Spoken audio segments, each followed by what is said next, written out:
Yeah, I haven't looked at markets for a week, but that's okay. That's why we're going to recalibrate today and get things going. So give me 1 second.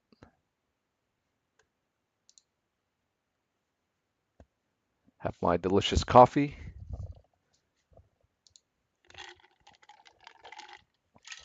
I was on the East Coast too. Oh, fantastic. I was on the far East Coast, I guess you could say. No, I actually traveled out of the country. Pretty exhausted, but it's okay. Actually, feeling ambitious in getting back to the markets and everything. I feel pretty energized and very humbled too, to see the world outside of the U.S., especially like a non-Asian country. So that was very humbling. Um, hmm. You guys can hear me okay, right? I do realize like my mic is not echoing as it usually should, but that's okay. I can just hear myself. Just doing a quick mic check here. You guys hear me okay? Testing, testing. Anyone? Let me know. Okay, perfect. Thank you, Janice. Well, yeah. So I guess it's 10:01 here. I've got all the systems up and running. I'm pretty jet lagged. I traveled to Costa Rica for was it like 11, 12 days? I lost count. I learned a lot. I feel very humbled to, I guess you would say, to see an emerging economy. In which case, like, we look at some Brazil-related stocks. Now I have a pretty good intuitive understanding of like what Latin American companies kind of look like visually. Now that I've been down there for the first time, but it was an amazing trip. I definitely got to see 5% of biodiversity on the planet concentrated there. So that was pretty cool. I got to see a sloth, right? I got to see a volcano. The sloth is the popular internet animal, I guess you could say, or the meme animal of the internet. That was one of my bucket goals or life goals. And I got to do that. I got to see a volcano. I'll show you guys a volcano over here. So we went out and we saw this volcano over here. Very what's the word to describe it? I'd probably say stunning, right? It was a very stunning and adventurous man. I recommend it, but at the same time, it's not emerging economy. It's also pretty intense. Lots of cultural shock. So yeah, we gotta you gotta be careful out there as well. Something I learned along the way. Awesome, Kate. Sorry to ha was having Zoom load up issues, so couldn't respond sooner. Hey, no worries, V. Good to hear from you. And welcome guys. I'm glad to be back. I'm a little jet lagged from coming back late last night on the airplane, but I do want to chat markets. I'm actually in the mood to like recalibrate to everything. I feel a lot more inspired, right? Like this world is just so I don't know. Like I love what we get to do in here and like huddle and try to figure out this very intangible abstraction game called the financial markets. But also, you guys know I have a thing for like technology as well, right? So like AI technologies and stuff like that, investing in those segments, and it's just so inspiring to see another portion of the world that I never thought I would actually travel to be honest, right? It's sort of like Thailand, but I would say less safe than Thailand, but sort of like that emerging market. I don't want to say developing world or third world, I mean, but it has that emerging market vibes to it. And in some cases, if you go in the wrong pockets, it could be very dangerous. But all in all, it was a fantastic trip, and I got to learn a lot about this planet and got to see a lot of the planet. So I highly recommend. But back to business over here. I wouldn't even call it business. I would say the passion of like, just the us humans and how we put a value on things, right? Like how do we understand this very intangible game? Because I know some of you folks in here, you come from like an engineering background, you understand like logical abstractions or logical layers and stuff like that. That's pretty common in engineering world, right? But in the financial markets, I didn't realize at the time because that was the first language that I learned. Followed then later, I started learning more about engineering and the process of engineering and all that. I realized it's quite similar, but it's different in the sense that this financial game or stock market, it's more of a how do you say it? It's definitely an abstraction, but it's more like a value abstraction versus a logical abstraction, right? Engineering is more about processes and efficiencies, optimizing the gaps and stuff like that for engineering. But then this one, it kind of has it, but then like the I guess you could say the gaps are like the value gaps or the market perception of value and sentiment. So it's sort of like a blended of like human and rational and well both human, rational, irrational logic on their consensus of what the price of something is, right? So, very dynamic game indeed. V says, yes, you have made this journey very exciting as our facilitator and speaker. Last night I was talking to an app developer and he mentioned using a site called Replit, which my younger son and I will check out. Have you heard of it? 100%. Yeah. So I definitely heard of that company as well. That one's funded by Sequoia Capital, by the way. A very strong company. Again, whatever you're looking to do, right? Again, I mean, there's so many things that we could do on this planet, but I've sort of narrowed it down to what my interests are, and I'm kind of sharing it with you guys. But generally, I think commonly, if you if you talk to people around the world, which I did over the past week, everyone has like the same shared goals, really, like just to make it work in life. Make ends meet. Make enough to have quality food on the table, a quality roof over your head. And gosh, guys, like I feel so humbled because like a lot of folks in Costa Rica, they actually like, it's very, again, not to speak down on anything, but it felt very poor and like, a lot of people are suffering. So it made me realize like how good we actually all have it here in Silicon Valley, even though we could, at times complain about horrible inflation and stuff like that. But just be glad that, we're we're in a very developed country compared to the rest of the world. Even though, in here we talk about technology and it feels like, man, well, there's so much more that the USA could be developed, which is great because we're kind of like futurists in that sense, right? But yes, V, I have heard of that app. Very strong software, by the way. Let me just double check the system. Everything is good to go. We record. Let's dive right into it, guys. I know it's I opened up the stock charts this morning. I mean, I saw it throughout the week a little bit, but I tried my best not to look. I tried to really optimize and enjoy my vacation. But I also saw the damage that was being done in the stock market. So I'll tell you this right now, it does not look good. It looks pretty bad. It looks more like a short trading environment. Hold on, let me turn up my volume here. Maybe that's why. Um, it looks like a pretty nasty environment, right? The key thing that we were really looking at was the 50-day moving average right there. And for the most part, the Nasdaq did not hold that 50-day moving average. So that's like the trigger to shift your view, right? Because again, I use it because I know the other pros or the institutions, they use it too. And so the moment that area does not hold anymore, we have to learn to kind of switch our view. And I know it's difficult, it sucks right now because it's not like a trendy environment like this purple channel right here, right? Like it's great when we can identify a channel because we know the institutions are kind of playing that channel, right? They're coming back and being a buyer. A group, we don't know if it's one institution or a group of institutions, but we just know that they're coming back and they're participating in making the trend or the channel, right? But when it's not, then we know there's a problem. So what we have now is actually a lower high, right? We have a high right here, and then we have a lower high. And by the way, we're looking at the Nasdaq right here on the daily chart, right? That's the calibration. So we're below the 50-day moving average, which doesn't look too good. And now we're officially below the 50-day moving average. So if you saw the large sell amount right here, these are big candles, right? So the first thing I go out and do, I look at how big this candle was, and I start comparing like, okay, when was the last time we had such big candles like that over here and over here and over here? And not really, well, these were gaps right here. But these are very large candle, which basically expresses like, hey, fast selling, right? Which is like fearful. And it really does look like we're going to move towards the 200-day moving average. It sucks right now. Does this mean we're going to go down? I mean, I can't quite say yet, right? Because one thing is just like we could just be in like this choppy range right here for some time. So I know it's not a great long environment, excuse me, it's more of a choppy environment, but choppy leaning towards the downside right now because this could definitely bounce back up, retest the 100-day moving average, which is the 460 line. That could be an area of resistance, right, or retest because this is like pretty oversold in the near term, and at least in the last like week right here. This was a pretty severe week, I would say.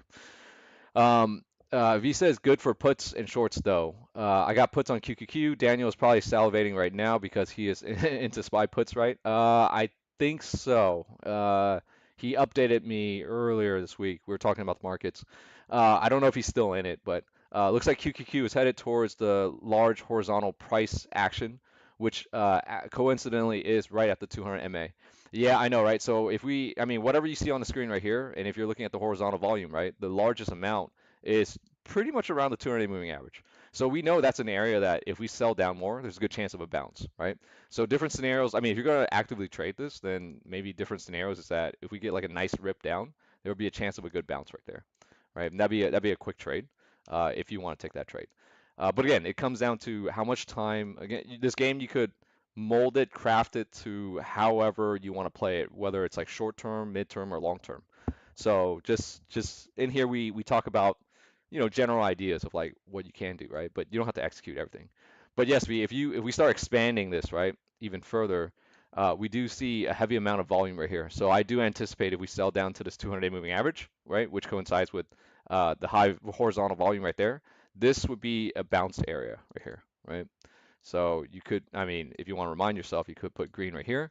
So when it gets to that area, then you could take a probable trade on the long side, which would be pretty cool because, I mean, it's pretty oversold right here. I don't know if Monday it gaps down and then sells down further, but I think we bounce on Monday, right? There's a good chance that we bounce because this, I don't know, Nasdaq's always pretty hard to forecast for me at least. But yeah, that's QQQ guys. It doesn't look good. We're gonna go all around, check what's going on in the world. Let's just kind of calibrate to global prices and go from there. If you guys have any stocks, let me know. But generally, from what I'm seeing right now, it's just a cash environment. Be very defensive. Let's pull up the S&P 500. Man, it feels good to be back. I don't know why. Uh, I learned so much about the world, I feel, by seeing it firsthand. Because again, that was my first time in a Latin American country, right? Um, very, very different. Okay, so looking at the SPY right here, if we look at the updated, so again, it looked okay over here, but then it started breaking down right here with some pretty big red sell-off. So we definitely have a double top right here on the S&P 500, and one sell-off right there, and then this is it where my 50-day moving average is. Now we're below the 50-day moving average. So again, we're not in a strong environment. We're still playing off of that negative seasonality. If I pull up the seasonality chart right here, let's do it. Seasonality. Let's get a little bit of update. S&P 500. Oh, let's put SP index seasonality right here. Let's take a look and see what's playing out right now. Right? We know that these 2 months are difficult, right? So this is again the blue line is the average of the last 30 years. I'm going to zoom out a little bit. Average of the last 30 years, and these 2 months right here that we're in, August, September, tend to be the worst. September being the worst of the entire year. So I think once we pass October, then there's a good chance of a rally, right? So now let's actually bring in the current year's performance. Boom. This is basically what it looks like, right? Look at that, right? We sold off hard and we bounced hard, and now we have a double top right here, right? We bounced hard to the point where we were back up at 18.42% for the year. So now we sold off hard again, and the question is, yeah, we probably could revisit this area over here too. So I mean, it looks choppy right now, right? But this is currently where we're at, and I guess this bounce was a market reaction right here. You could say like, ooh, it sold off so quickly, and then people want to get in, and then now back to the selling. So again, from what I'm seeing here with negative seasonality, it goes back to what we were saying, what, a month ago? We got to give it 60 days. 60 days until the volatility clears out. And remember, in a bear market, you have those rip your face off type of rallies. And so that was a pretty intense rally, I would say. But if you're slick or if you're quick, you can play both sides, then power to you. So that's what I'm looking to do, right? At this point, I lean more towards the short side. So let's see if we can find some short setups for today's discussion. So let's dive into that. So that's the S&P 500, guys. We have a double top. It could bounce up and retest the 50-day moving average, right? That means it could come up from here to here. But generally, it looks like the direction is down until I would say we clear a high, right? Because normally when a market clears a high, then it's suggestive that it wants to go higher. But right now we have a severe double top right here, and that's the basically the ceiling for the S&P 500. Let's zoom out. Let's zoom out and get a little bit more of a perspective on things because we want to look at things at different angles, right? To see like, not every fund manager looks at things on the daily chart. We want to look at the weekly and the monthly as well. So looking at the weekly over here, we could also see that, well, let's take off some of my drawings. What do we see right here? We can see that it's still cruising on the 20-day moving average. I mean, we did sell down, but the weekly 20 MA, which is my green line right here, right, is still intact. Now, if we break that, we go down below this price point of, let's say, 540 or 537, it could get pretty bad, right? That might not look too good. But generally on the weekly chart, right, we're still okay, right? It's not like red alert like we were like over here. So weekly looks okay. We could bounce right here coming next week, so something to anticipate. And then finally on the monthly, right? Any changes on the monthly? Well, we had like this, this really this really big candle right here on the last month, right? And then now we're kind of starting off this month in the red. So, but overall, we're still kind of holding trend. We're still above the 10-day moving average on the monthly. So it looks okay on the monthly chart, right? There's nothing severe yet. Like it looked more severe over here. This was when we had basically the 2022 bear market with all the software stocks getting pummeled. But yeah, so again, this one right here, this is the COVID pandemic, right? We sold off first, and then Money Printer came in and made this thing rally for like a good 2 years. And then after that, after 2 years of rally, we almost 2 years of rally, we basically declined for 1 year, and a lot of software stocks basically imploded. And then now, in the last 2 years, we've been basically rallying, right? So monthly chart wise, we still look pretty okay. So either it bounces off 540 now, as Kay says, or if it goes down, it goes to 520. Let's see. Yeah, I mean, it could bounce here, but this could be an area bounce too. So we have yet to see, right? Because the monthly chart has been intact for, well, since it's been intact since basically the beginning of the year. So if the monthly chart now decides to pivot, then we probably test this area, this prior high right here, right? So that'd be like the 480, but that seems pretty low. That's like the severe retest, right? 480, but SK says 520. 520 be right here. You could say 524. This might be an area of retest, right? It seems like we might be heading in that direction. Again, we're still in the negative seasonality months, if you guys recall. Again, these 2 months right here. I know we had a big, large rally, but we were pretty oversold, right? I just didn't actually, no, I don't think most people did anticipate that this was a large bounce. Because if you analyze some of the pros out there, right, like Minervini, Minervini is one of the pros out there. He basically said that, hey, this bounce looks like, basically a technical bounce, because he was getting quite defensive as well. So that's another technique that I like to do. I like to go out there and consult, basically like what the other pros are thinking, right? Because they themselves also know like they can't always predict the markets. Like the way they make their money, from what I've learned all these years, is that they're very dependent on like a couple of stocks a year that really outperform and they just hit it hard, right? So for example, like Daniel for the most part made all his money in the first quarter of the year. I forget now, first 2 months of the year. That's it. Like that's really all you need. And it was SMCI, right? It was basically this blue portion right here. He captured most of his gains in that portion. So that was basically this was January. So he made most of his money in the first 2 months of the year, right? 2 months of the year, and basically this was the play right here. So that's pretty on par with like a lot of the professional momentum traders who like made up to like $100 million. They basically just capitalize on one very good stock that moved very well in their favor, right? So I know it's kind of weird, but or kind of hard to like you look all year for that play, but I think it's worth it because it really just takes like one stock. I don't know. I almost feel like if you analyze the stories of like every hedge fund manager, every venture capitalist, every sure, angel investor, every trader, like everybody, even myself, right? Like in my experience, everybody makes their big win off of like that one stock or vehicle. So, for example, 2008 hedge fund managers, they made their name in like shorting the mortgage-backed securities, and that was like their highest conviction trade. Daniel this year, he made that his the most money in the first 2 months of the year. Venture capitalists, they have one big great exit that basically catapults them into the rest of the career.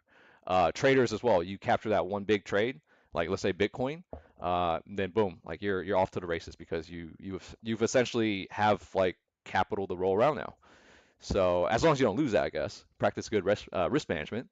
So yeah, so I almost feel like it just takes one good trade, but the way you find that one good trade is like the Olympics, right? You train all year long until that one, great opportunity shows up, and then boom, you're good to go.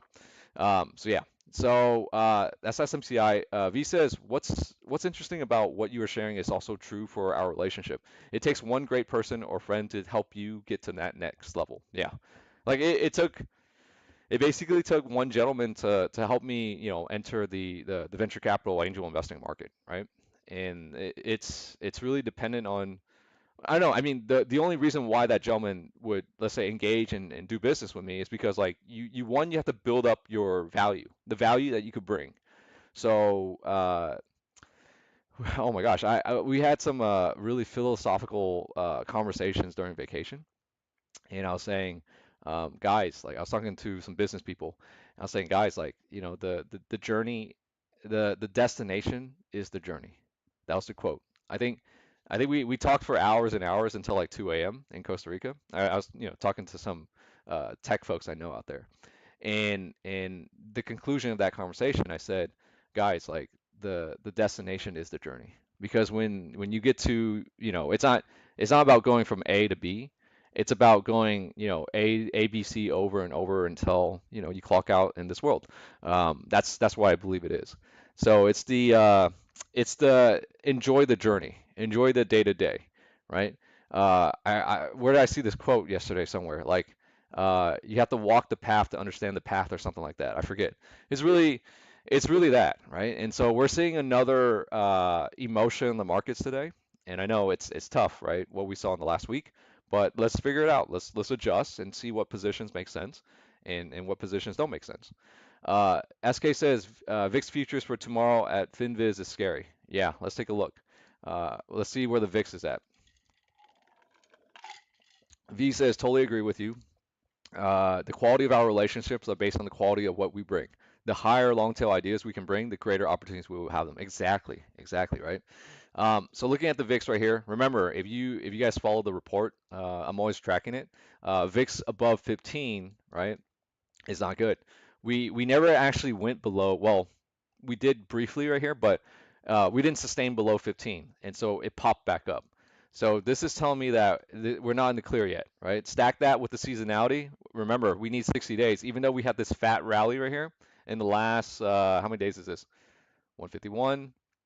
The last, whatever, like whatever rally that we had in the last month here, right? That was just like a little bit of a impulse rally.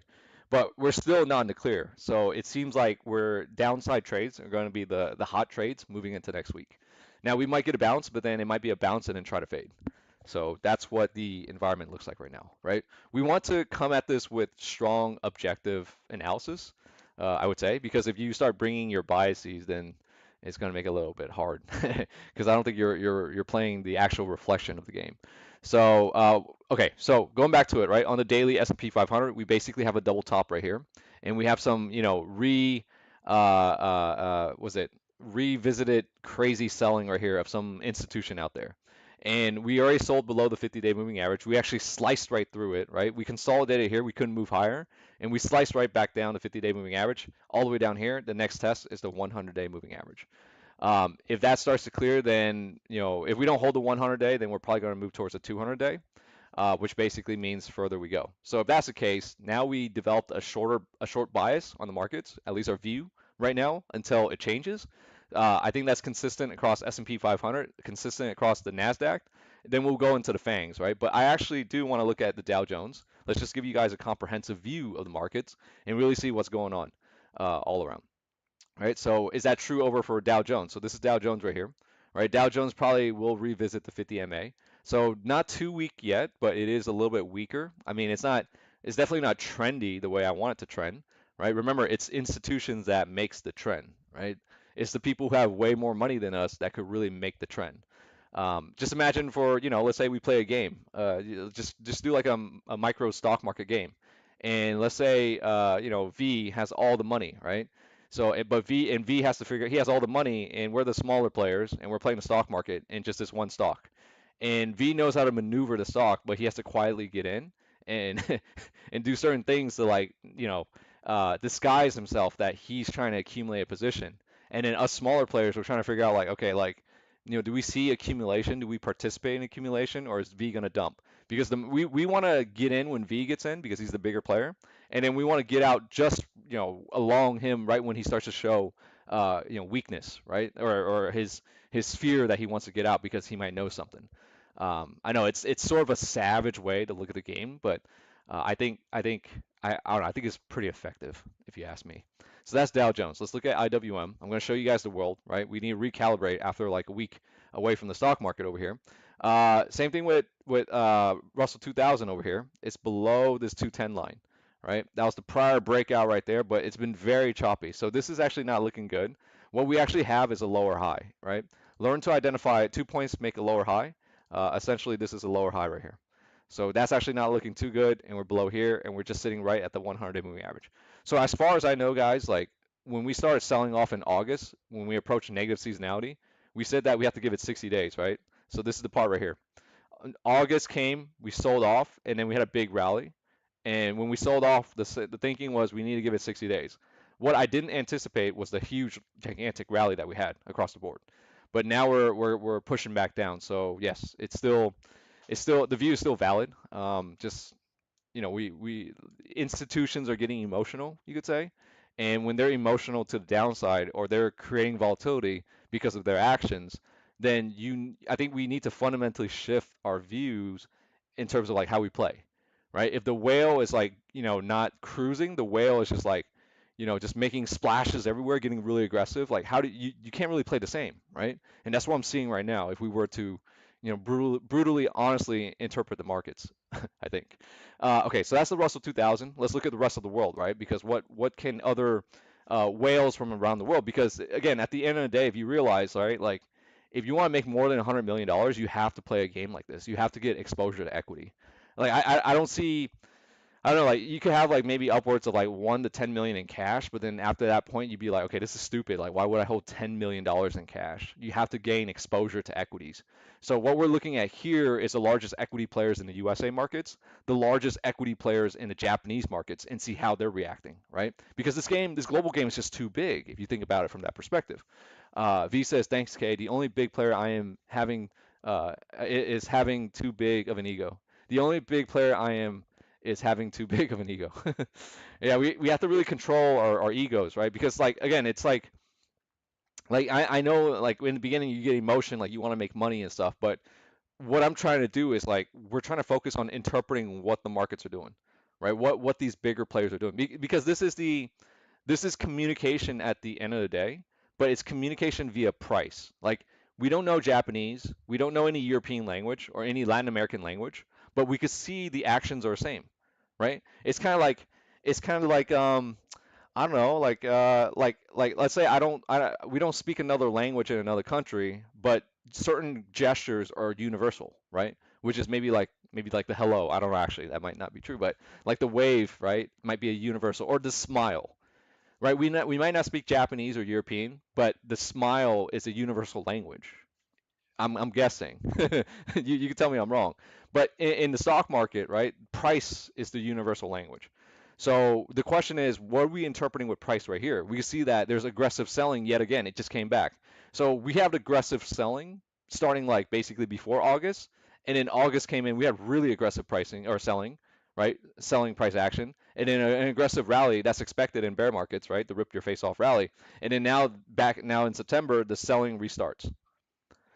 So I don't think we're in the clear yet, right? I think there's pretty clear confirmation here, especially in the Japanese markets, that some Japanese investors are pretty fearful. And this is not the small Japanese investors; these are the pretty substantial sized Japanese investors.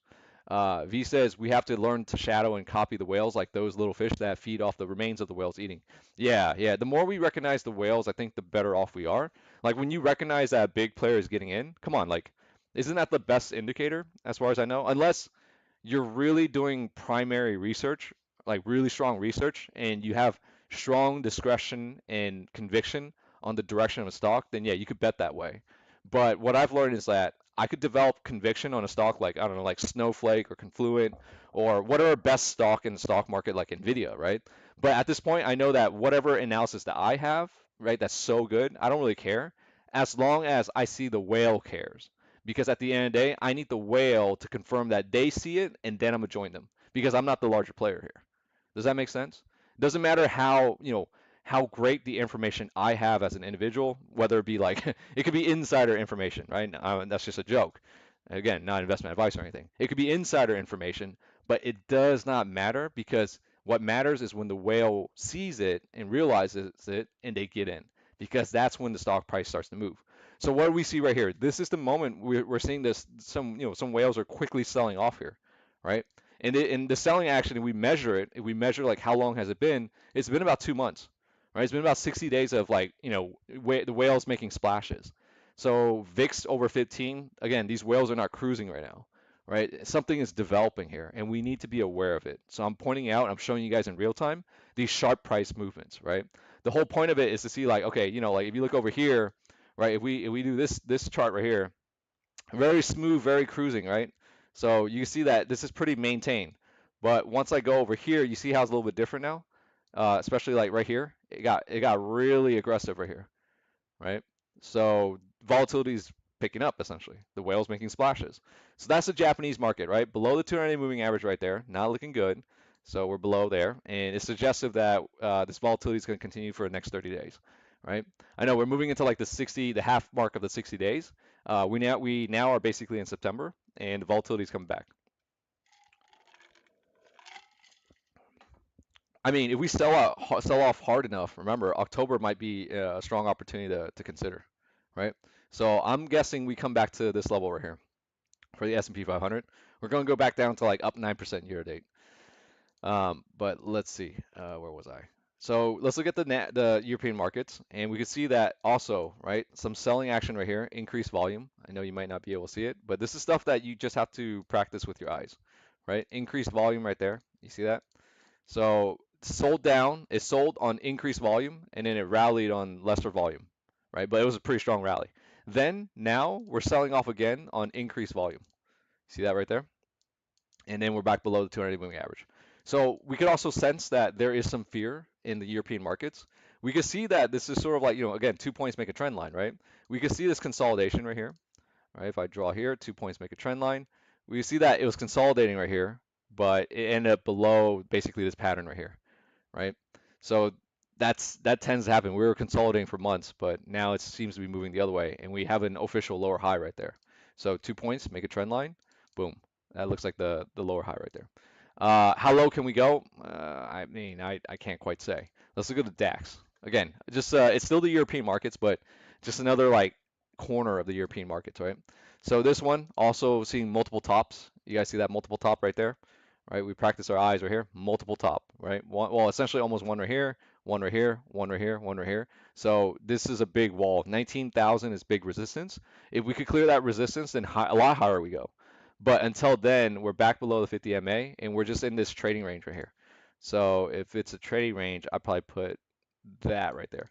So that's the trading range right there. So when we identify a trading range, it basically just says that the stock has a probability of just going in this range like this, right? And sometimes it might peak out of the range like this, but it goes back in. So we're basically in a trading range right there, right? So that's the current motion of it versus like when we're in a trending motion. So for example, this right here is a trending motion, right? And I'll clone it. I'll bring it over here. That's a trending motion. So we want to play something like that. But when it starts to go sideways like this, then we need to adjust. So the key is to look for something like this when a stock is trending in that direction. So that's DAX right there. And then we already looked at VIX. We know VIX is higher, right? I don't think you could really do technical analysis on VIX. It's really just like indication like, okay, is it higher or lower? We go in here real quick and we look at call put ratio. Uh, or let's do, wrong button. Put call ratio. Let's do this one, total put call ratio, and let's look at the ratio, right? We want to see if market participants are actively hedging. I mean, VIX over 15, yes, it's suggestive of that, right? So let's go to 3 years, or we do 1 year, 3 years. So basically above the green is when like the puts should really work. Oh, shoot. Uh, let's do 22, right? Above the green. So we're not there yet, right? It's not like maximum fear yet, but that's where we're headed. So if you could recall this area here, right? So we're not there yet. What else? Let's go back to the stock market. So we look at the VIX. Let's look at the futures. We looked at the indices, right? Let's look at the bond market. Let me see. Did we get all the indices? Yes, we got all the indices. Let's look at the bond market. Going into the bond market right here. Let's see what's happening. So bond market's been rallying, right? It's basically saying that rates have been going down. I mean, you look across the board, this is a nice trend right here, right? The bond markets are basically rallying. That's a nice trend. Let's start drawing on it because the trend is our friend. And only I think now that I really think about it, right, after a few years or all these years, it's only these whales that could really make a trend. Why can't I draw? Oh, there we go. So see that trend, this trend line right here? It's only a whale that could really make a trend line. And then that's a nice symmetrical triangle we broke out right there. So it suggested that we're seeing bonds are going up. So in other words, rates have been on their way down, right? Now historically, we've had crashes where, okay, when the stock market crashes, it seems like historically the governments will come in and quickly lower rates to zero, right? So that's historically, and right now what we're seeing is rates on the way up. Let's zoom out. Let's see how strong this trend is real quick, because we know it's coming off a bottom here, right? So this is the weekly, and then let's go to the monthly. I think monthly might be a better view. Okay, so this is what it looks like on the monthly, right? Can we draw any trend lines or anything to kind of give us indication of reversal? Remember last time I said like, I like, yeah, I think I have a strong swing trading system, but I have a very weak reversal system, right? So one reversal system is to draw a trend line right here. So this is something that we could think about, but you know, let's see. Let's see if the bond market could continue to go higher. If that's the case, then yeah, rates go down. That could be a good thing. I mean, for later, right? But for now, immediate term wise, stock market doesn't look too good. Let's go over to that's the bond market. Let's go over to currency. I do want to look at the dollar and see what's the update with the dollar. Again, we're just analyzing our macro components over here, right, to understand the big picture. This is on the monthly, so I'm going to switch it over to daily. So what we have right here is the daily chart, right? And so the dollar still weak, still below the 200-day moving average, and it still looks like it wants to go lower. Attempted to reverse a bit, but that's pretty much it. So dollar down, rates down, bonds up, stock market, choppy, but heading towards 200-day moving average. Macro wise, I think it looks normal, right? It looks okay. I don't see anything like fearful, right? Fearful would be the dollar really spiking and well, I guess bond markets declining, but bond markets aren't declining. Rates rising, that'd be very bearish, but I think it looks okay from what I'm seeing in terms of like the interoperability of the different macro components or macro vehicles. And these are, by the way, these are really big vehicles, right? We're talking about, the dollar being the global platform, right? The dollar being the global reserve currency and essentially the currency platform for all other currencies. So whatever that happens to the dollar, it happens to every other currency. And then because the dollar is the global reserve currency backed by the USA government also issues debt. So when the governments issue debt, whatever direction of that debt, the value of that debt and the value of that interest rate, it also impacts everyone, every country globally, right? So emerging markets and all that stuff as well. Speaking of emerging markets, we could pull up EEM over here and see what's going on with this ETF, right? Because historically, this one's sensitive to the dollar and also rates. So, okay, well, this one's just like kind of selling down below the 50-day moving average. But it's just really in a choppy range. Again, can you identify the range? 2 points make a trend line, so we could do that. And we could do 2 points. Again, sometimes I mean, this would be it right here, but it's just too wide of a range to really play anything, I would say. Right? So, not, I wouldn't play this one. Right? I would just look more at it from a macro perspective. Then we want to, excuse me, then we want to look at commodities. So I like to pull up DBC. DBC is an ETF that represents commodities, and we can see that it's basically, in the decline over here. It's actually made a new low, so it suggested that commodities might go lower. As I zoom from the daily to the weekly right here, so it suggested that might go lower. If we look at the breakdown, right? I don't know if that gives you the actual breakdown, but last I checked, the majority of it is like oil. It does give you the breakdown right here, but let's actually go back to futures and let's look at energy real quick, right? We're just going through these pieces and we're looking at oil. So oil also in decline. Interesting. Very interesting, right? But I'm going to conclude it here in terms of like the macro analysis. So, okay, so oil below the 200-day moving average. That's pretty much it. Okay, I think Bitcoin is worth looking at, or crypto. Let's see what's going on in the crypto space, right? Any strength there? I don't think so. I mean, last I checked, it was just kind of boring. It looked more bearish last time I checked. Uh, again, what I'm looking for, guys, if you're curious, is I'm trying to see like, okay, if this was really a good environment, if it's a high confidence environment globally around the world, then some market out there should be rallying aggressively. But in this case, Bitcoin's not rallying. So again, that basically helps me add an additional variable to my aggregate my total analysis to kind of get a feel of like, all right, it doesn't look too good yet. So Bitcoin right here, you can see massive volume, right? It's kind of stuck in this trading range, really, this trading range of volume, and it looks like it might go lower because we're kind of at this point right here. We're breaking down. We're trading outside of range, right? The range is basically this right here, or if I could draw it for you, this is the range, up and down, right? That's been the range, and now we're at the lower part of the range. So we could bounce up and still remain in the range, or we could break out, or this in this case break down to the next pool area, which would be this area, which is 40,000, right? So I guess if the markets get severe enough, we could be heading towards 40,000. Let's look at Ethereum, right?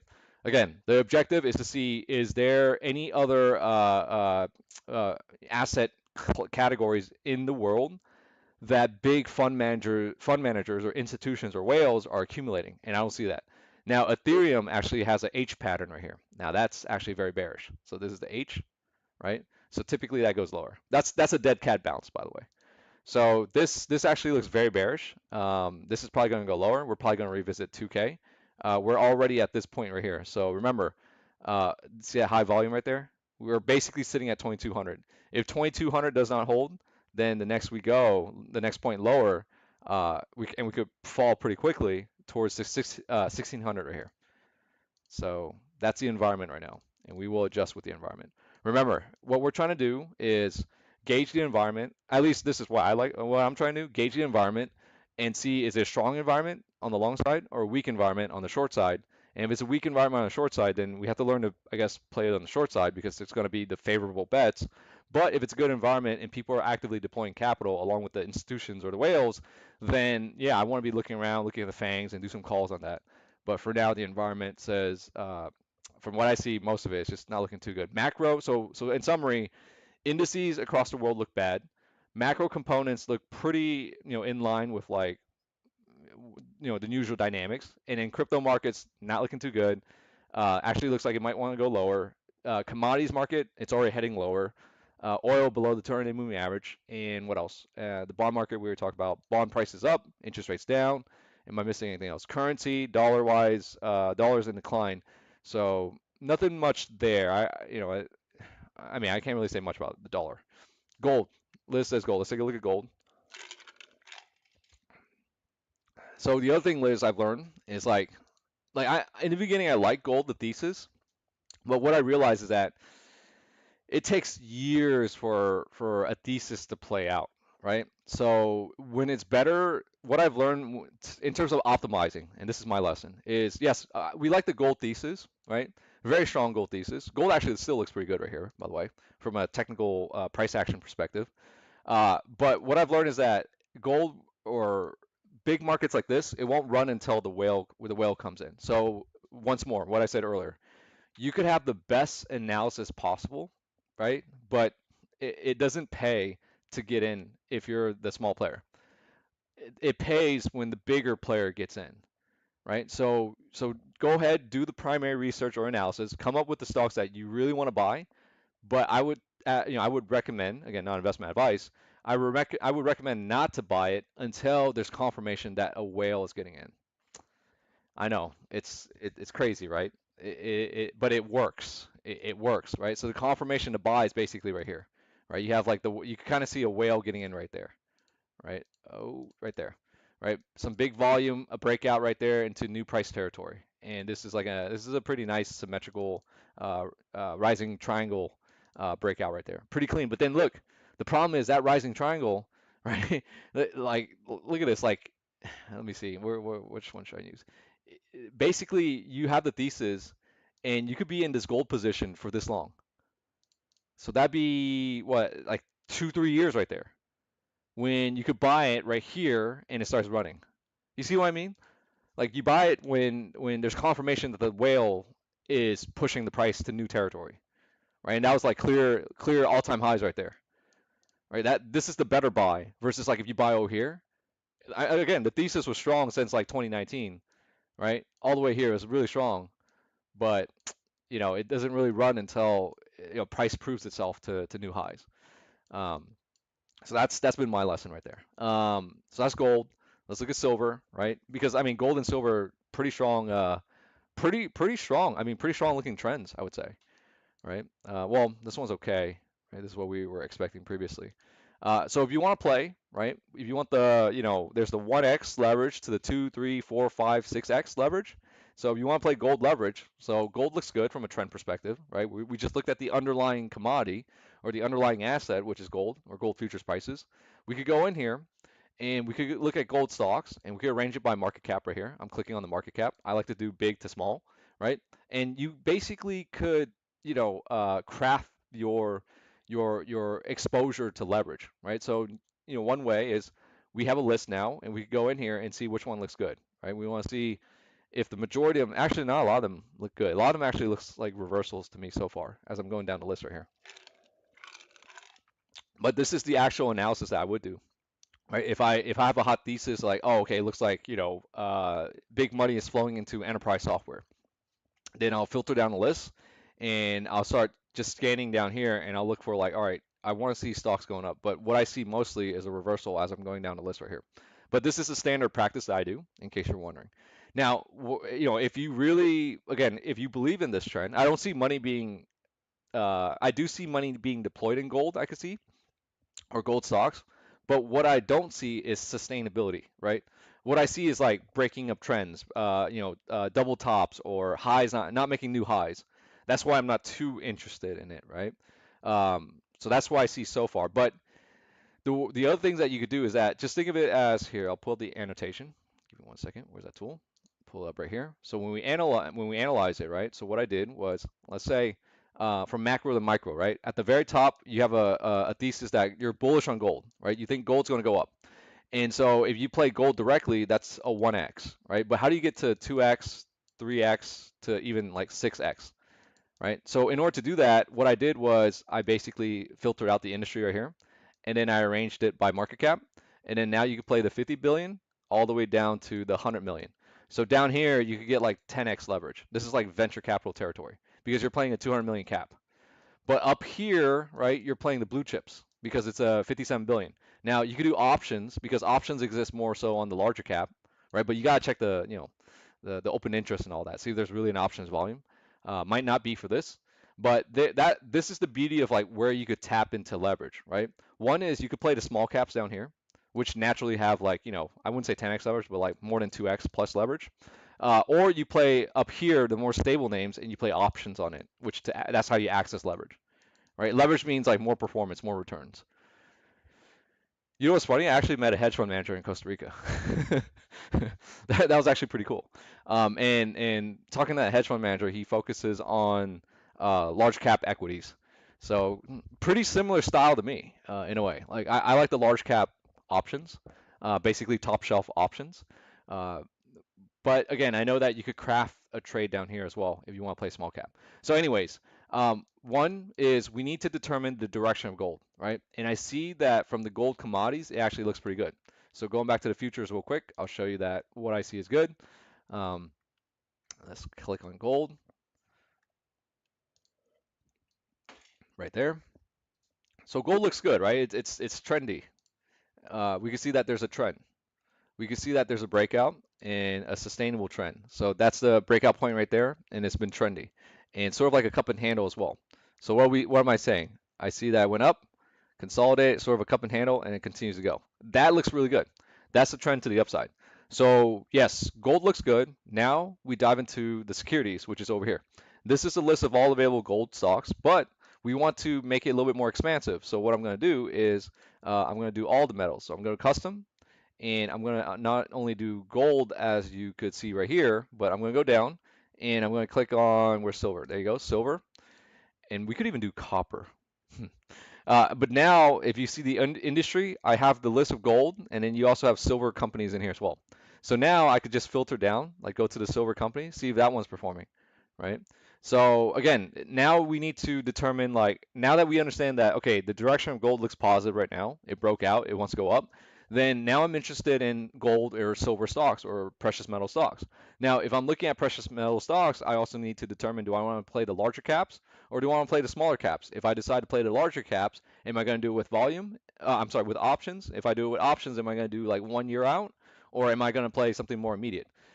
If you're going to play something more immediate, you need the setup to play out already. You need, like, if you want to play options in the next week or in the next day or in the next month or whatever, you need confirmation that the whale is already present. So if there is no confirmation, I recommend against playing short-term dated options, because you're just going to lose money, right? You can only play short-term dated options when there's confirmation that there's a whale actively deploying capital into that vehicle. If not, you're just going to lose money. So that's where we really need to think about time frame, right? So let's say, I mean, again, gold is a slower moving market. So if you're gonna play these larger caps and you're gonna play options, then I'd probably say 6 months to even a year plus type of contracts to capitalize on your thesis. Now, if you want leverage without the you know the options expiration, then you can hunt these smaller caps right here, right? Because these will explode to the upside as well. In which case, we've learned that there are some hedge fund managers that look around here, but these are more like longer term investments, right? So from this point now, and then now, if we were to close out this summary of gold and stuff, what I've learned in the past is like, I positioned well in gold and silver before, and it outperformed, but it outperformed at the cost of waiting like 3 years, which sucked.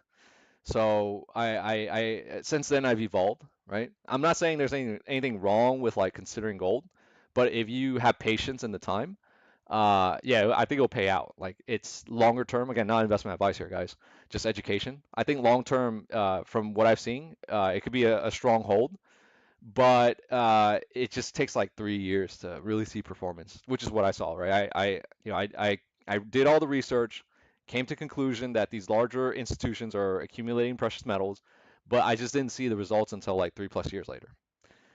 Versus like something like an SMCI, if you identify that, oh, it's a hot category, AI or whatever, and you see that institutions are actively deploying right now, then you could just make more immediate money because it's happening right now, right now. You know what I mean?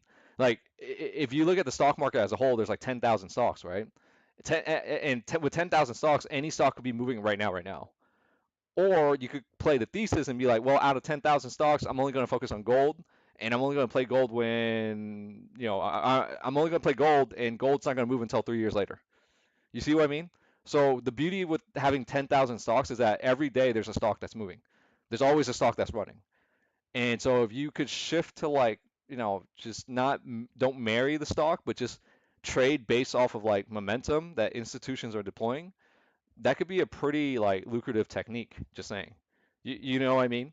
So what I'm saying is that instead of like running a thesis and then playing gold and then seeing results after 3 years, what about the guy who saw the gold setup, came in right, instead of 3 years later, came in right before it started running and then started capitalizing?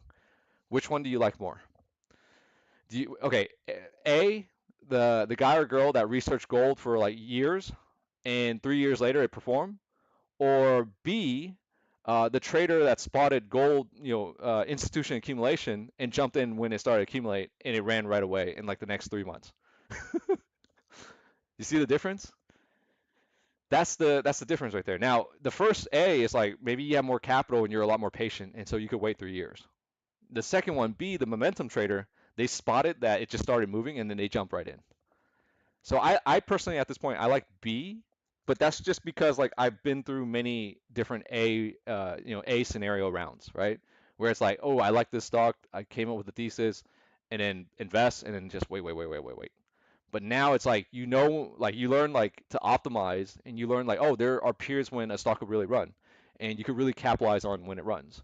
So it's just a different strategy, right? They both work, but um, just be mindful of like, there's many combinations or permutations in this game, and you have to figure out, you have to define first what you're trying to do, right? And I'm just showing you like the two ways you could play it.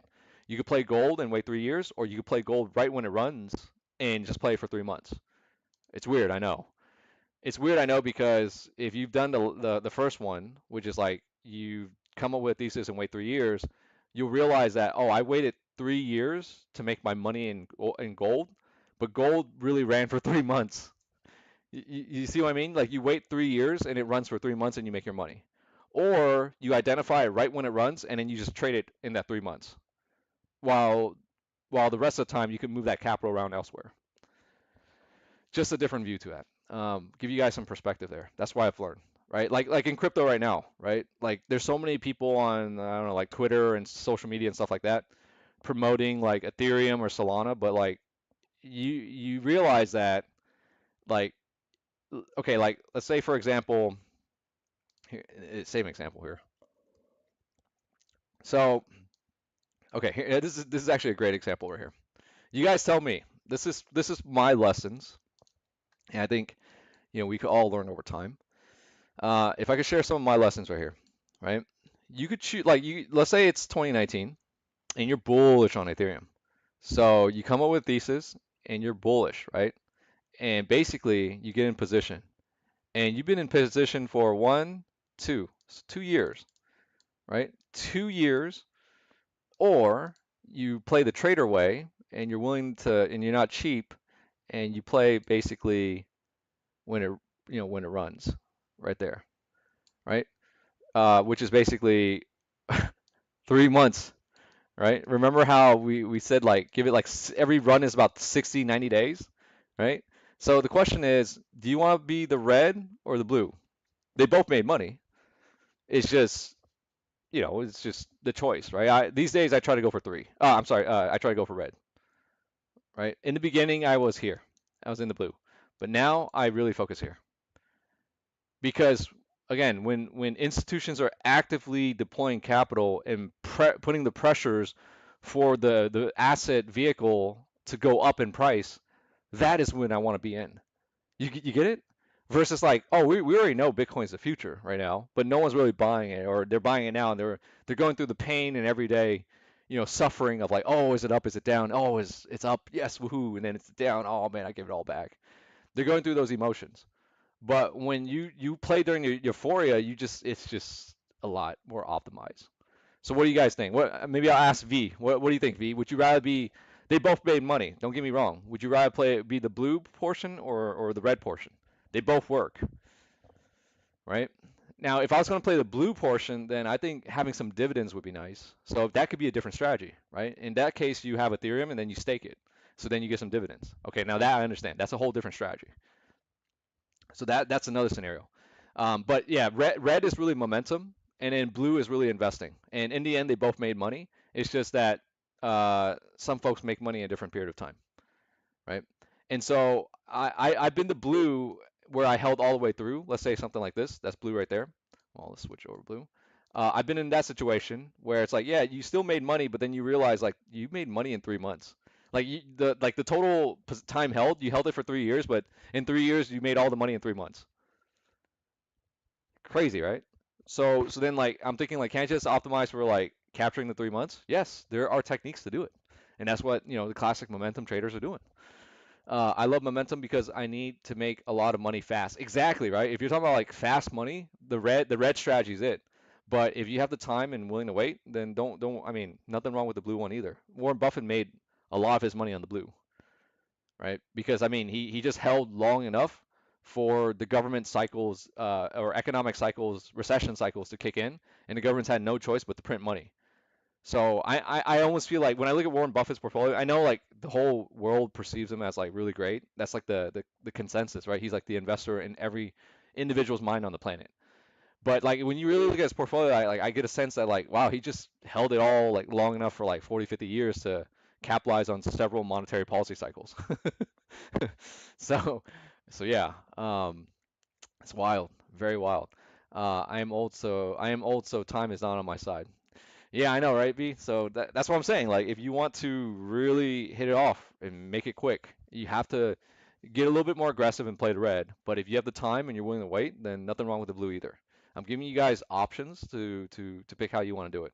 But I've learned from the beginning, in the early days, I did A, but now more in the B range, right? Because when a stock's running, it's running. So, like for example, like on vacation, I made money on Lockheed Martin. Lockheed Martin continue to run, and I was playing options on these, right? Because this one's already actively running, so like capital's being deployed. I could see it, right? Capital being deployed, so it's as simple as like continue to ride it versus like you playing it over here when it's not running. It's just chop chop chop chop chop, right? None of this is like really running, but then it starts to run, then you start to play the run. So, but that's I'll tell you, it's very hard. It's very hard because it goes against your ability to like you want to be cheap. You're like, no, I wanted it over here. I don't want it up here. But like I said, you'll when you learn the strategy, you're gonna realize like, oh, what Kay said about his mantra, don't be cheap. It's pretty legendary. It's really about don't be cheap. Everything in this life, you pay up for access to the good things. You want fast success, pay up for everything. Pay up for those events that give you access to high caliber people, and then that one connection could change your life. Pay up for really high end education. Pay up for stocks. Pay up for whatever, right? But no, most people, the most or let's say the most ordinary people, they do the reverse. They cheap out. They buy cheap food like cheap meat and cheap eggs and cheap networking events like free networking events, right? Those cheap events that not quality people come in. I'm just kidding. That's me being mean. They rather buy stocks that are beaten down that nobody wants because it's cheap, right? And that's how you get killed. You're catching a falling knife. But learn to pay up. You have to learn to pay up. Um, all the pros are doing it. I see red. Let's see. V says I am big into basketball, so looking to be like Steph Curry and hit a lot of three pointers. SK says LMT, NOC, LHX are continuing to run because of geopolitical tensions. Yeah, I mean you could line it up with like what's on investors' minds right now, right? So there are still plays out there. The geopolitical aero defense or aerospace and defense stuff, it still looks pretty good. Because these are actively running right here, right? And then Boeing again. Boeing is the this was me being cheap because I try to play options on these, and I know it too. See, look, so on earnings, right? I thought this one would gap up, but it didn't. So again, this was me being cheap, right? I literally had the choice of like looking at the space, and I can see that. Look, Boeing is the cheap one, right? If you want to be cheap, this is what cheap looks like. Or you want to pay up, look at LMT, Lockheed Martin. If you pay up, this is where you're getting paid right now. So that's what happens when you're cheap. This is what I've learned. Trust me, guys. See, if you're not being cheap, you're gonna get rewarded here. That is, man, like if I give you guys the lesson in the game, that's it right there, which is like don't be cheap. Because think let's I sound like a broken record, but think about this time several times through. It's expensive for a reason. If it's cheap for a reason. It's cheap because people the bigger player knows something. But when it's expensive, the bigger player knows something and they're willing to pay up. And so if the bigger player is willing to pay up, you should be willing to pay up too. Not investment advice, but like it's just how it works. It's like, homes in Silicon Valley, right? Like some folks they really want a home, but then they don't want to be they want to be cheap and so they never overbid. So if they never overbid, they never get the home that they want, right? You have to the good stuff, you have to fight for it and it's hard. So we have to learn not to be cheap. V says it is one of the saddest things to see so many professionals are very cheap in terms of investing in themselves, but work their tail off for corporations who barely appreciate them. Man, talk about like, that's what I'm saying. Like the consensus is not perfect, right? So that's why if we could explain the irrationalities that we see in the stock market, why some stocks just go up to crazy valuations and some stocks that just why is it such a low valuation? Well, it's because like basically what you just said, V, is consensus can be wrong economically. It could be consensus right, but economically wrong. You get what I'm saying? It could be consensus right because everyone says it's right. Like let's say, here I'll tell you this right here. Let's just say like there is global consensus right now with 8.1 billion people that we should all eat toxins, right? We should all eat pesticides sprayed on our food, eat all these toxins, and there's confirmation that it gives us cancer, and we all agree that we should do it. Hello, McDonald's, right? We could go look at McDonald's sale. There's consensus that we should do it. But economically or health wise, that's incorrect. So therefore, what we learn is that, right or wrong, it's consensus based, but it could also be economically or, from a health wise wrong, right? We look at McDonald's over here and we look at the, 100 plus ingredients burger or whatever, right? With all the preservatives and stuff. They're doing about 25 billion in economics. Think about how many burgers that is. 25 billion. Um, let's do the math. 25 billion divide by what, $5? Let's do $4 by $4. What is that? How many burgers are we divide by four? Let's do this. It's like the numbers are so big that you gotta do this. So they sell 6,250,000,000. All right, just think of that. Oh, I could have done the math. I don't know why I did that, but whatever. They sell 6,250,000,000. All right, let's just say 6 billion burgers, 6 billion stomachs in a planet of 8.1 billion. Isn't that wild? In a year, they will satisfy 6 billion stomachs with toxins, with ultra processed engineered food, right? The one type of thing that should not be consumed at scale. But in my opinion, right? Because I have enough. What's the word for it? Like what V says. Like I don't know what's the word for it, but I have discretion to fight against consensus. You get what I'm saying? Because in a family scenario or friend scenario, it's gonna be cool, like, oh, let's go eat McDonald's, man, right? But and then people will be like, okay, I'll subscribe to it. I'm gonna go eat McDonald's with you, right? I mean, I still eat McDonald's from time to time, but I'm aware of, like, I need to reduce it significantly. I shouldn't be eating this all the time.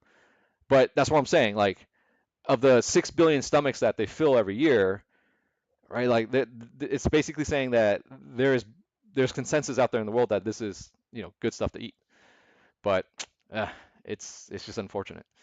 Um, so so that's why I try to teach in here, right? Like, for you to become really good at this game, in my opinion, is we all have to learn, like, to really develop our own discretion, the ability to have discretion.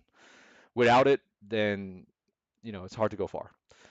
Same thing with, like, entrepreneurs and founders and stuff like that. V says it is one of the saddest things to see so many professionals are very cheap in terms of investing themselves. But okay, I've read that. This is great insight and reminder. We need to get great at seeing value and pay for it. Senior executives are typically so cheap, so that is why only a few companies become great and stay great. I am blown away at how cheap executives can be. They could be cheap, yeah, but like they have to as an executive. Uh, Managing an economic entity or corporation, you still have to spend, but you want to spend it in a way where, I guess, like, human capital wise, right? Like, for talent, like, some of these sharp companies, they know they have to pay up for really good talent. It's just how it is. But if you cheap out on talent, then think about it, the talent kind of works against you, right? They might be like, oh, because they're not paying me enough, I'm just gonna not work hard. I'm gonna take from the company, blah blah blah. Not sure if you read Good to Great by Jim Collins, V says, but it is an excellent book. I looked to only work with level 5 leaders, which are the ones that took companies to great over a long period of time and develop future leaders that help continue to increase success. Yeah, I mean, I haven't read that book, but I agree with, like, the methodology to find value, right? So what I do these days is I only look for people who are, like, really doing walking the path, essentially. I try to avoid, like, the comments from people who aren't walking the path. I think that's much more important, and it makes life a lot more authentic too. Anyways, guys, let's start looking at the fangs here, right? Now that we have a picture of, like, what's going on in the marketplace, I do want to look at the fangs because every week I focus on trading options on those.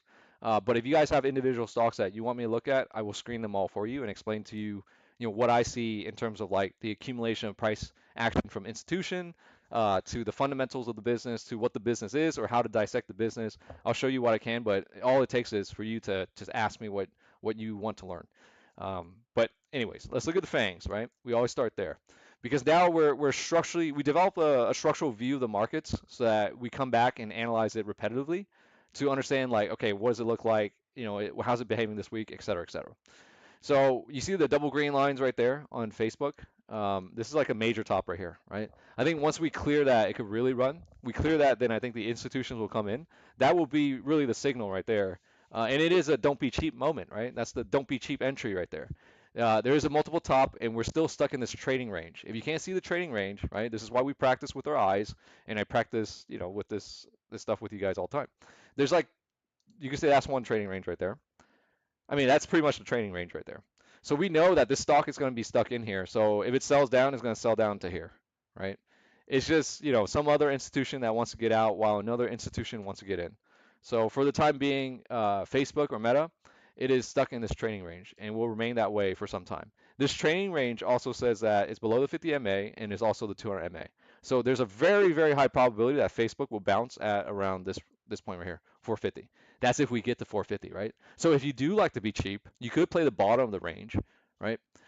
So one way to play this, right, is you could play the bottom of the range where if it goes down here, then you buy right here, and then if it goes back here, you sell it, and it goes down here, you buy again, or you attempt to buy. It goes back up here, you sell it again, right? And then it goes back here, you buy, right? And if it goes up and it stays up and it starts going higher, then well, now it's outside the trading range. Now that's when K comes in right here. I start coming in over here. that that that's a breakout from a trading range, which is suggestive that the institution is trying to move it higher. Now sometimes you might get a fake out, right? It might go back in, and I'd be like, oh shoot, it's back in the trading range, right? So that could be a scenario as well. So that's something to anticipate. Ideally, what I'm looking for is like I buy this breakout right here, and then it starts to go higher, and it starts to run in my favor for the next 3 months, right? Whole time being like 1 to 3 months, depending on how aggressive it runs. But for stocks to be aggressively running, you know what it needs to have? A good environment, and we are not in a good environment. So don't be cheap with puts. Yeah, I mean, don't be cheap with anything, I would say. There's a look there. If you go out there, Edward, and you study other traders, like there's this really good trader that doesn't even trade on charts, and it's like one of the market wizards. I forgot which one. But basically, they trade on premium.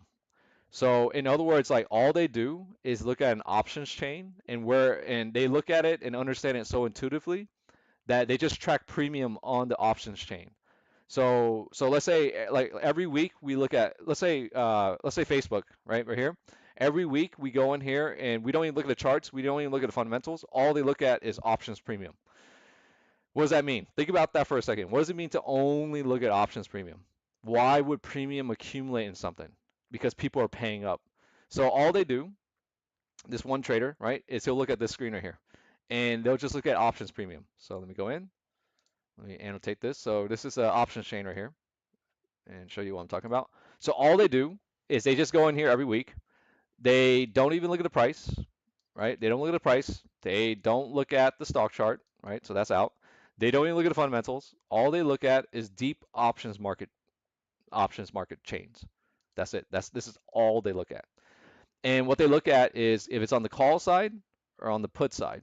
And all they're looking at, well, I mean, they're looking at everything here, but it's really bid ask, right? So all they're seeing is the discrepancy between the price, right? So like, oh, why is everyone, betting that, okay, let me see. That's in the money. You could do in the money or you could do out of money.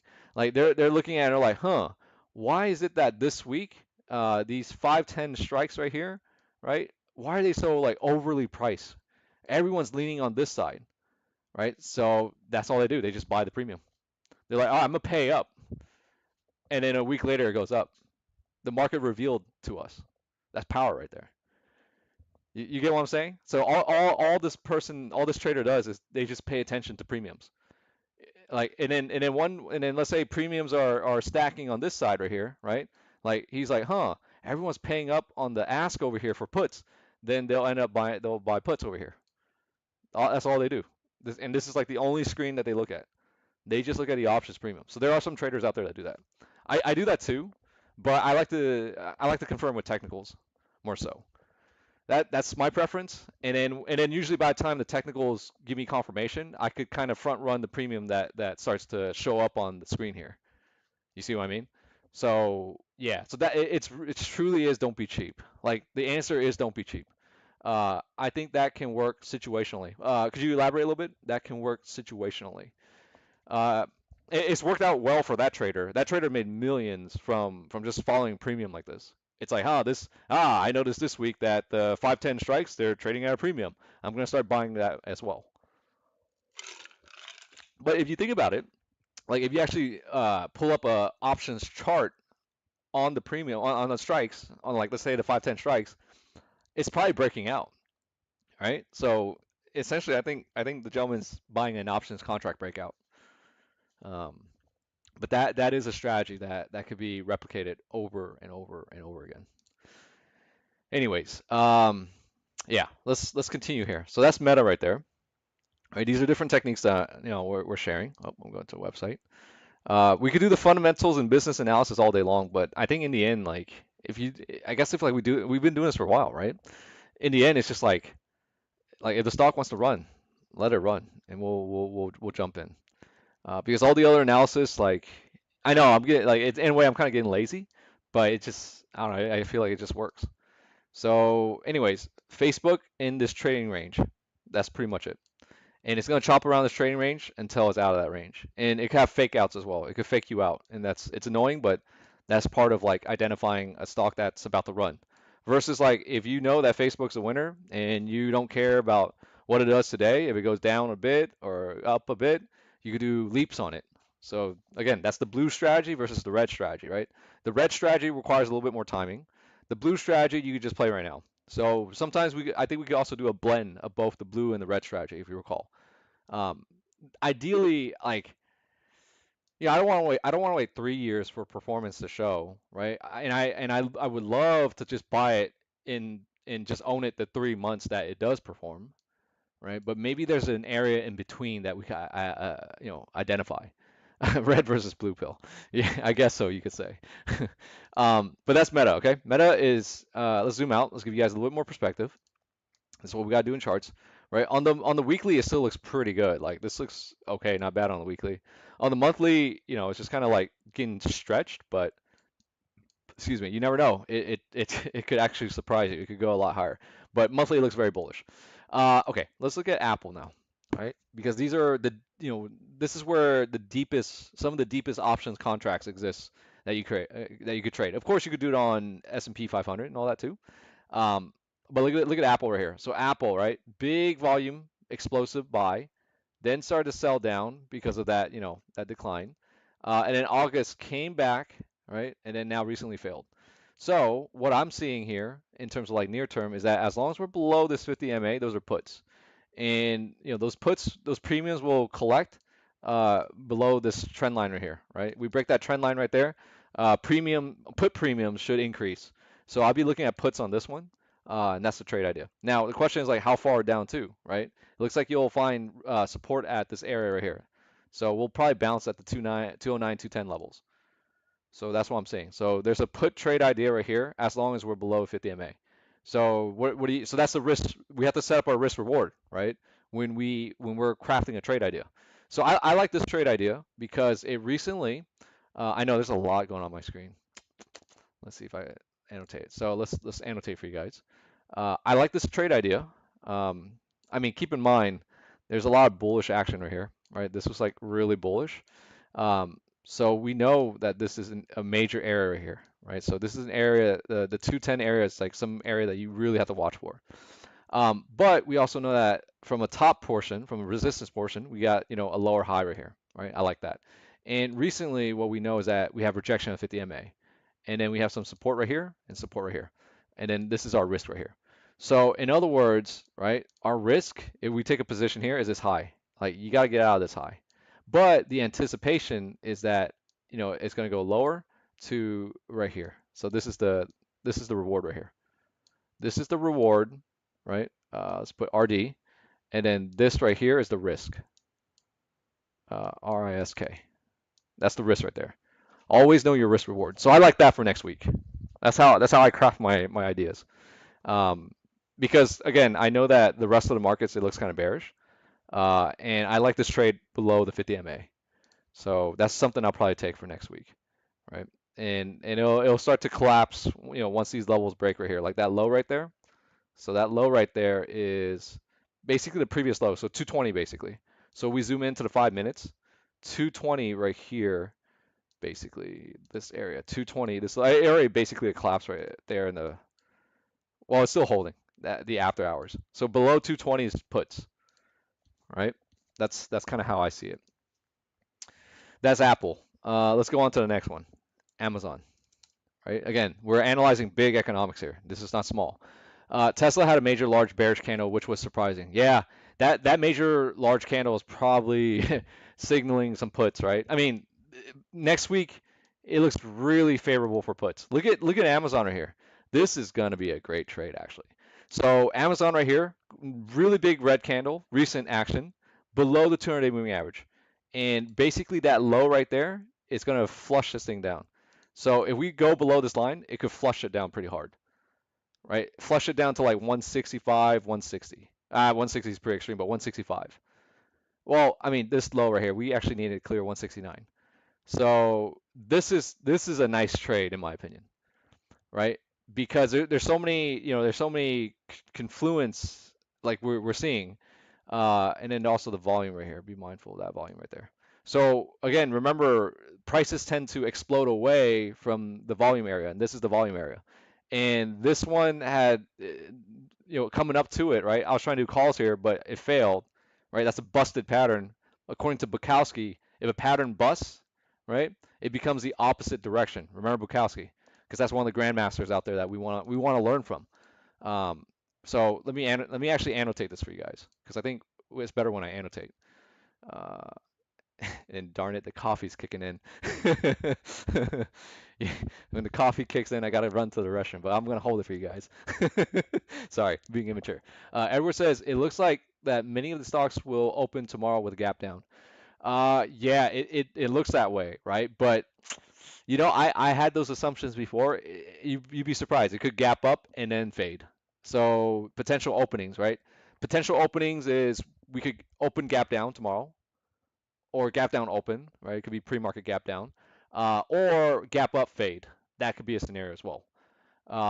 But again, if we know our rules, we could come in and do it strategically. So let's explain to you what we see because we're going to try and craft a trade for tomorrow, right?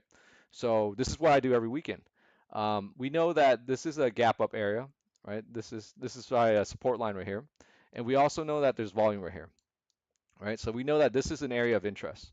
So in other words, we know that this is the area right here that it's going to chop around, right? And recently we know that it's below the 50 MA, and then recently, even better, below the 200 MA.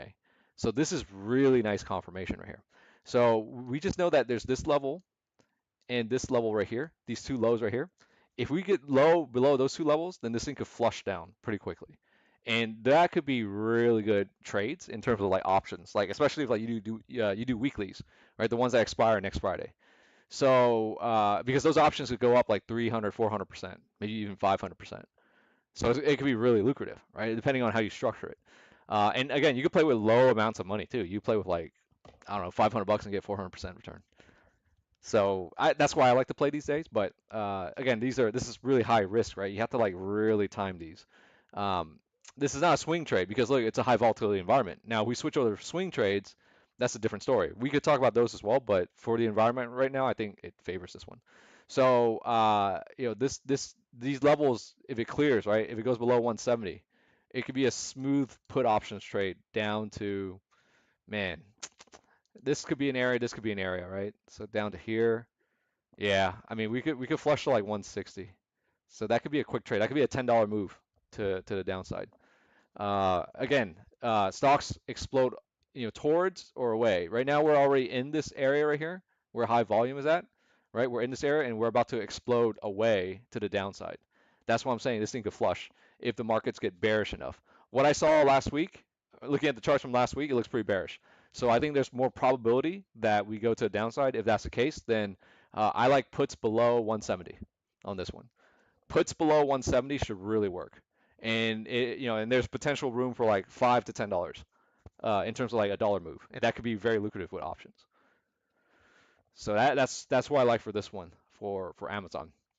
It's a nice setup. It's a nice downside setup. Again, if we're talking about like the next best trade, right? If you're gonna force my hand, like, hey, find something we trade right now. Yeah, this one looks like more of a downside play. Let me just put 2 points right here real quick. See what this looks like. Okay, what if I put it here? 2 points make a trend line. All right. Yep. Yep. Yeah. This one looks good on the downside. Now, if it goes back above the 200 MA, then it invalidates our. That's where we risk out, right? It invalidates our thesis that it should go down. But from where it's at, 3% last trading day, big red candle. Below this, it should flush. Now, it could gap up here, which I've seen before, and then it'll fade, right? And then that's even better actually, because if it gaps up, those premiums, the ones that originally targeting, let's say today, it gets cheaper, and then it starts to fade down. That could be a nice scenario. I love it. But that's the immediate play for next week. Uh, it looks like that many of these stocks will open tomorrow. Oh yeah, read that already. So yeah, let me know if you guys have any thoughts or your opinion on that. If we zoom out. This is what the weekly looks like, and weekly looks pretty ugly, right? Ugly means downside. If it looks good, that means upside.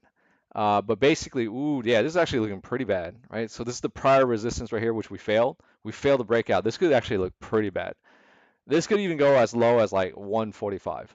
So puts on Amazon actually looks pretty good. Now, we have to be aware that if it goes the other way, right, then the thesis is wrong, right?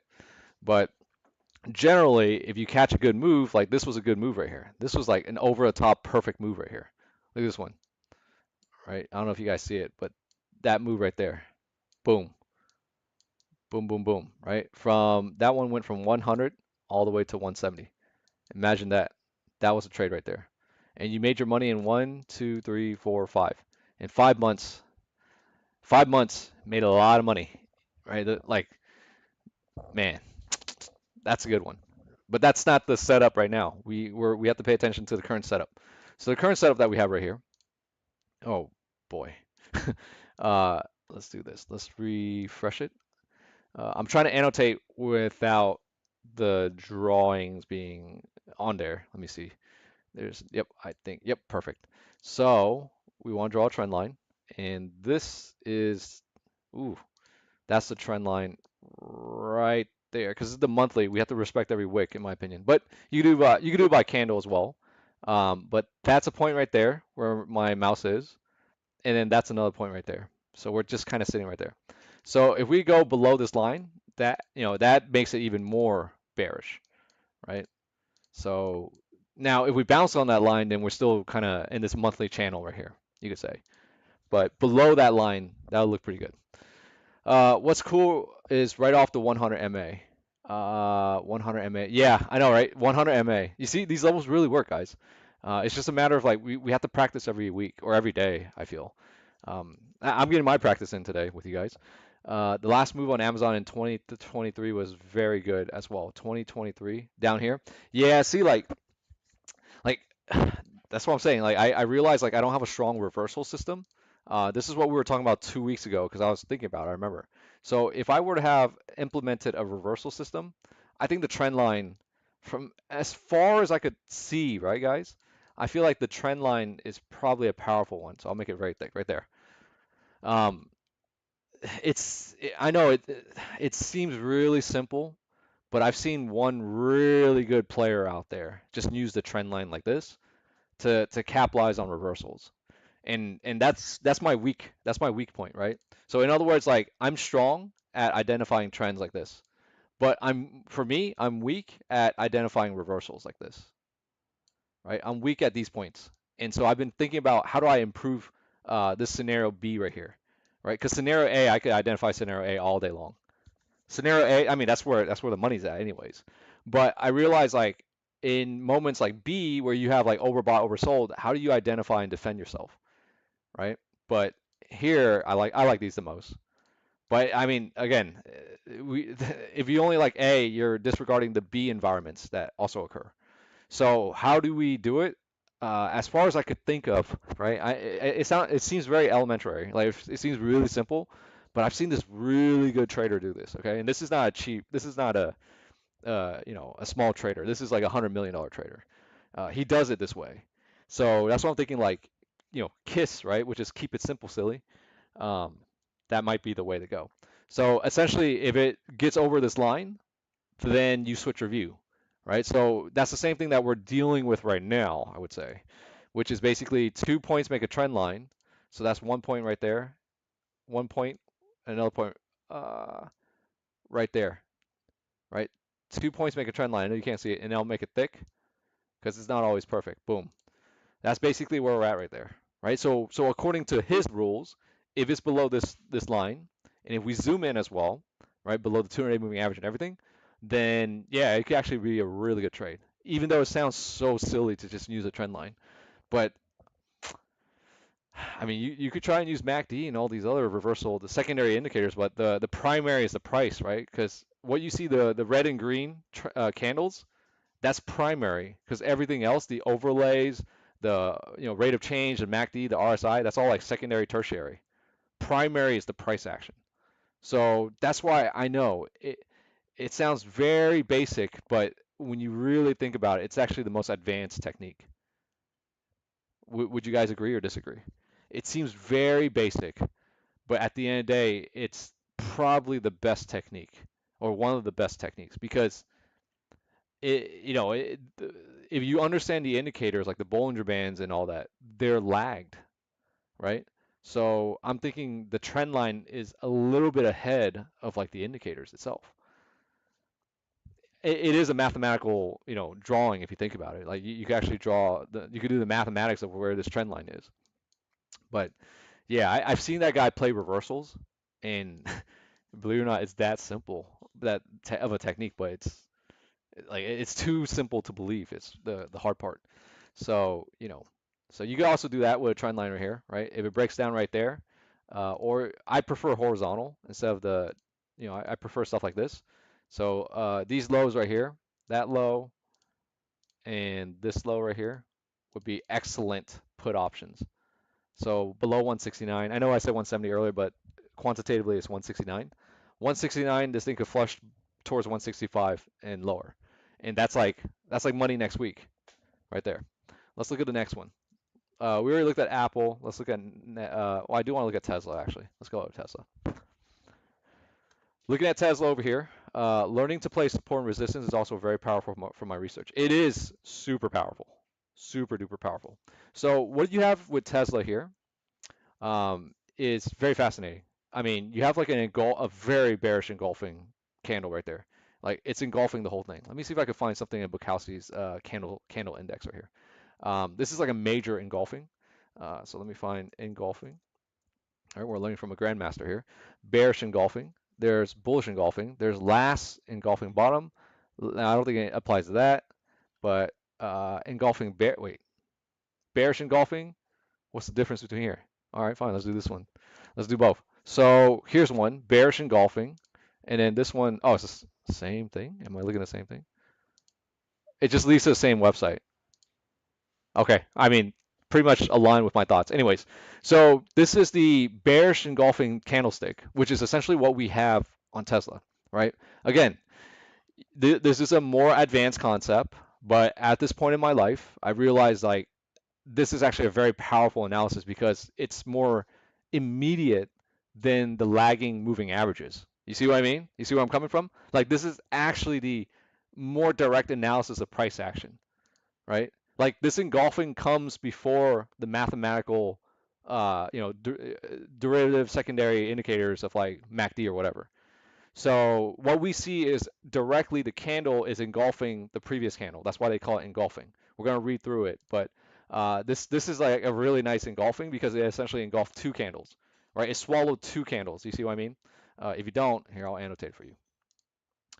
If you don't see what I mean, and again, we practice this long enough, we'll get used to it. So this recent red candle right here, it engulfed this candle and this candle, right? It basically engulfed like three candles right there.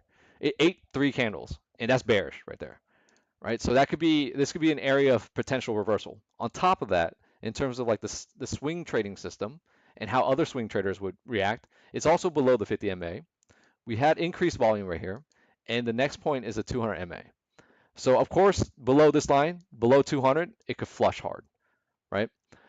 It could gap up, and you can see that scenario, right? But But the beauty here is that we have confirmation that Tesla is bearish, or it's looking bearish, unless we go back above the 50 MA, right? So as long as it's below this 220 area, I remain bearish.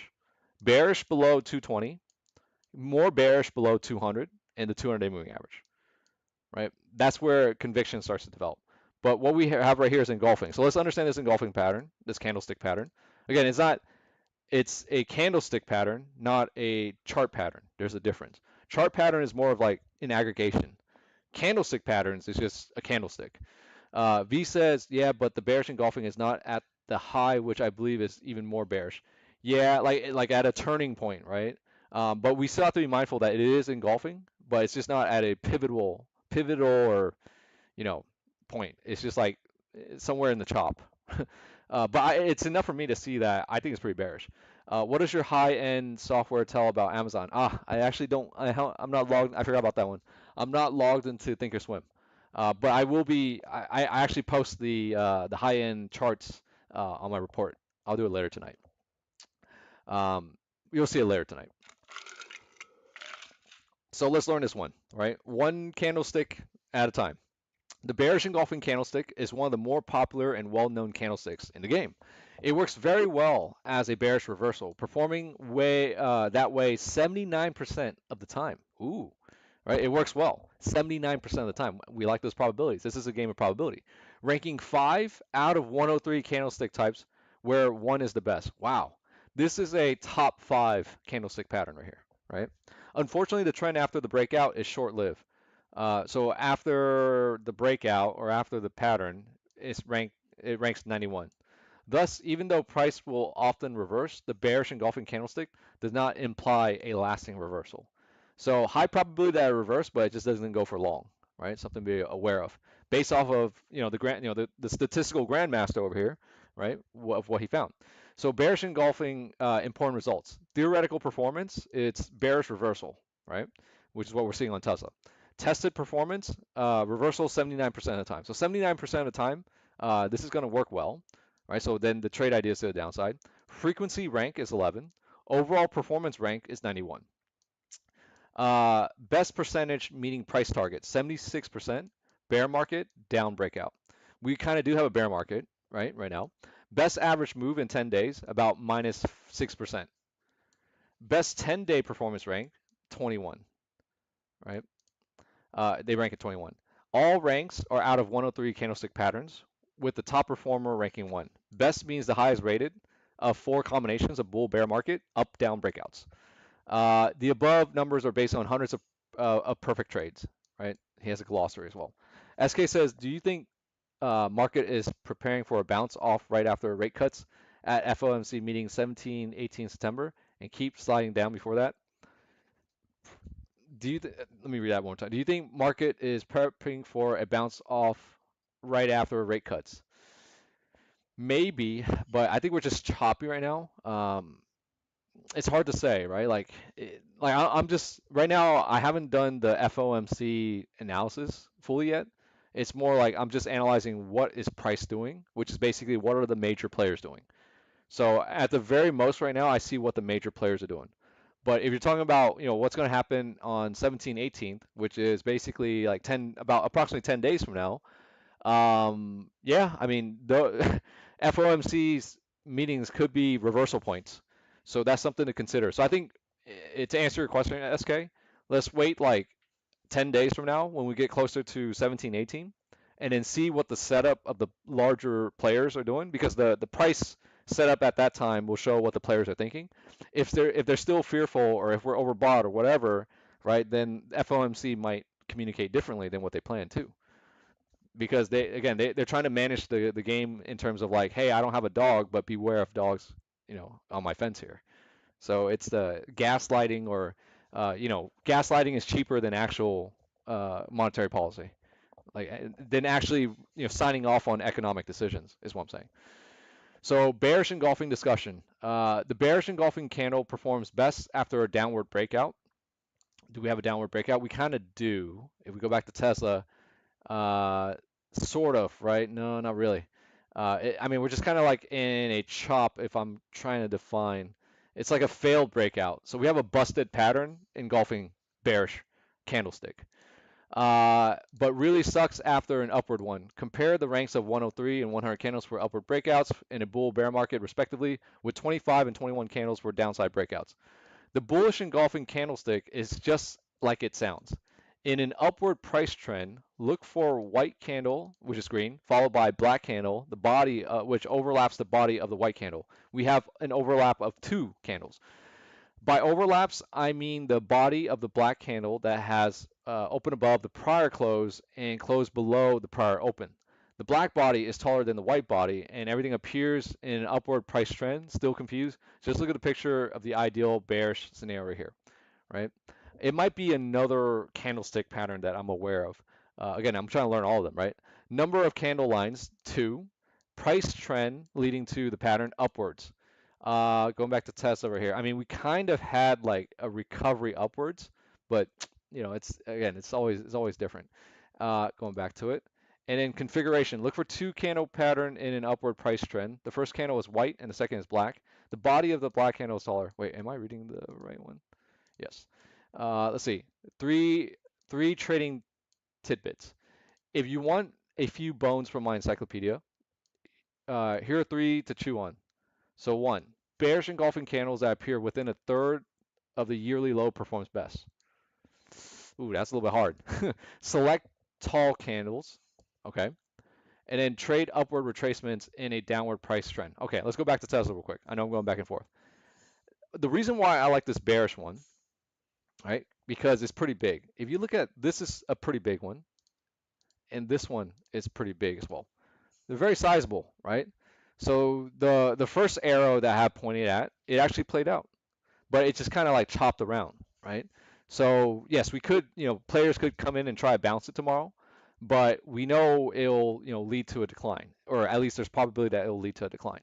So one red candle, then it chopped around, and then finally earnings it gap down. After the gap down, came down further, and it started finding support here, came back up. This is an area of large accumulation, so we also have to be aware of this area here, right? So that's how far it could go down too, if we're trying to forecast prices. So basically, the trade idea is here, right? The trade idea is basically saying that this is how low it could go, because there's a big buyer right here, and that'd be nice actually. That would be nice. So that's what I'm seeing. Not it won't go that low, but we have to test this area here. But if we go below here, there's a chance that we test here, which is this lower here as well. SK says antitrust trial of Google tomorrow also may be a trigger for a big tech break drawdown for narrative and bringing down the market. Yes, very awesome analysis, SK. So let's go over to Google now. So I like Tesla on the put side, but it needs to trigger, right? It needs to trigger lower for the puts. Let's look at Google over here. Oh man, this is actually beautiful. This is really beautiful. So this is like puts right here. What you have is a H pattern right here, right? This is beautiful. Like this is a dead cat bounce. That is the dead cat bounce. Memorize that. That actually will go lower. There's a really good probability that will go lower. Does Bukowski have a analysis on that?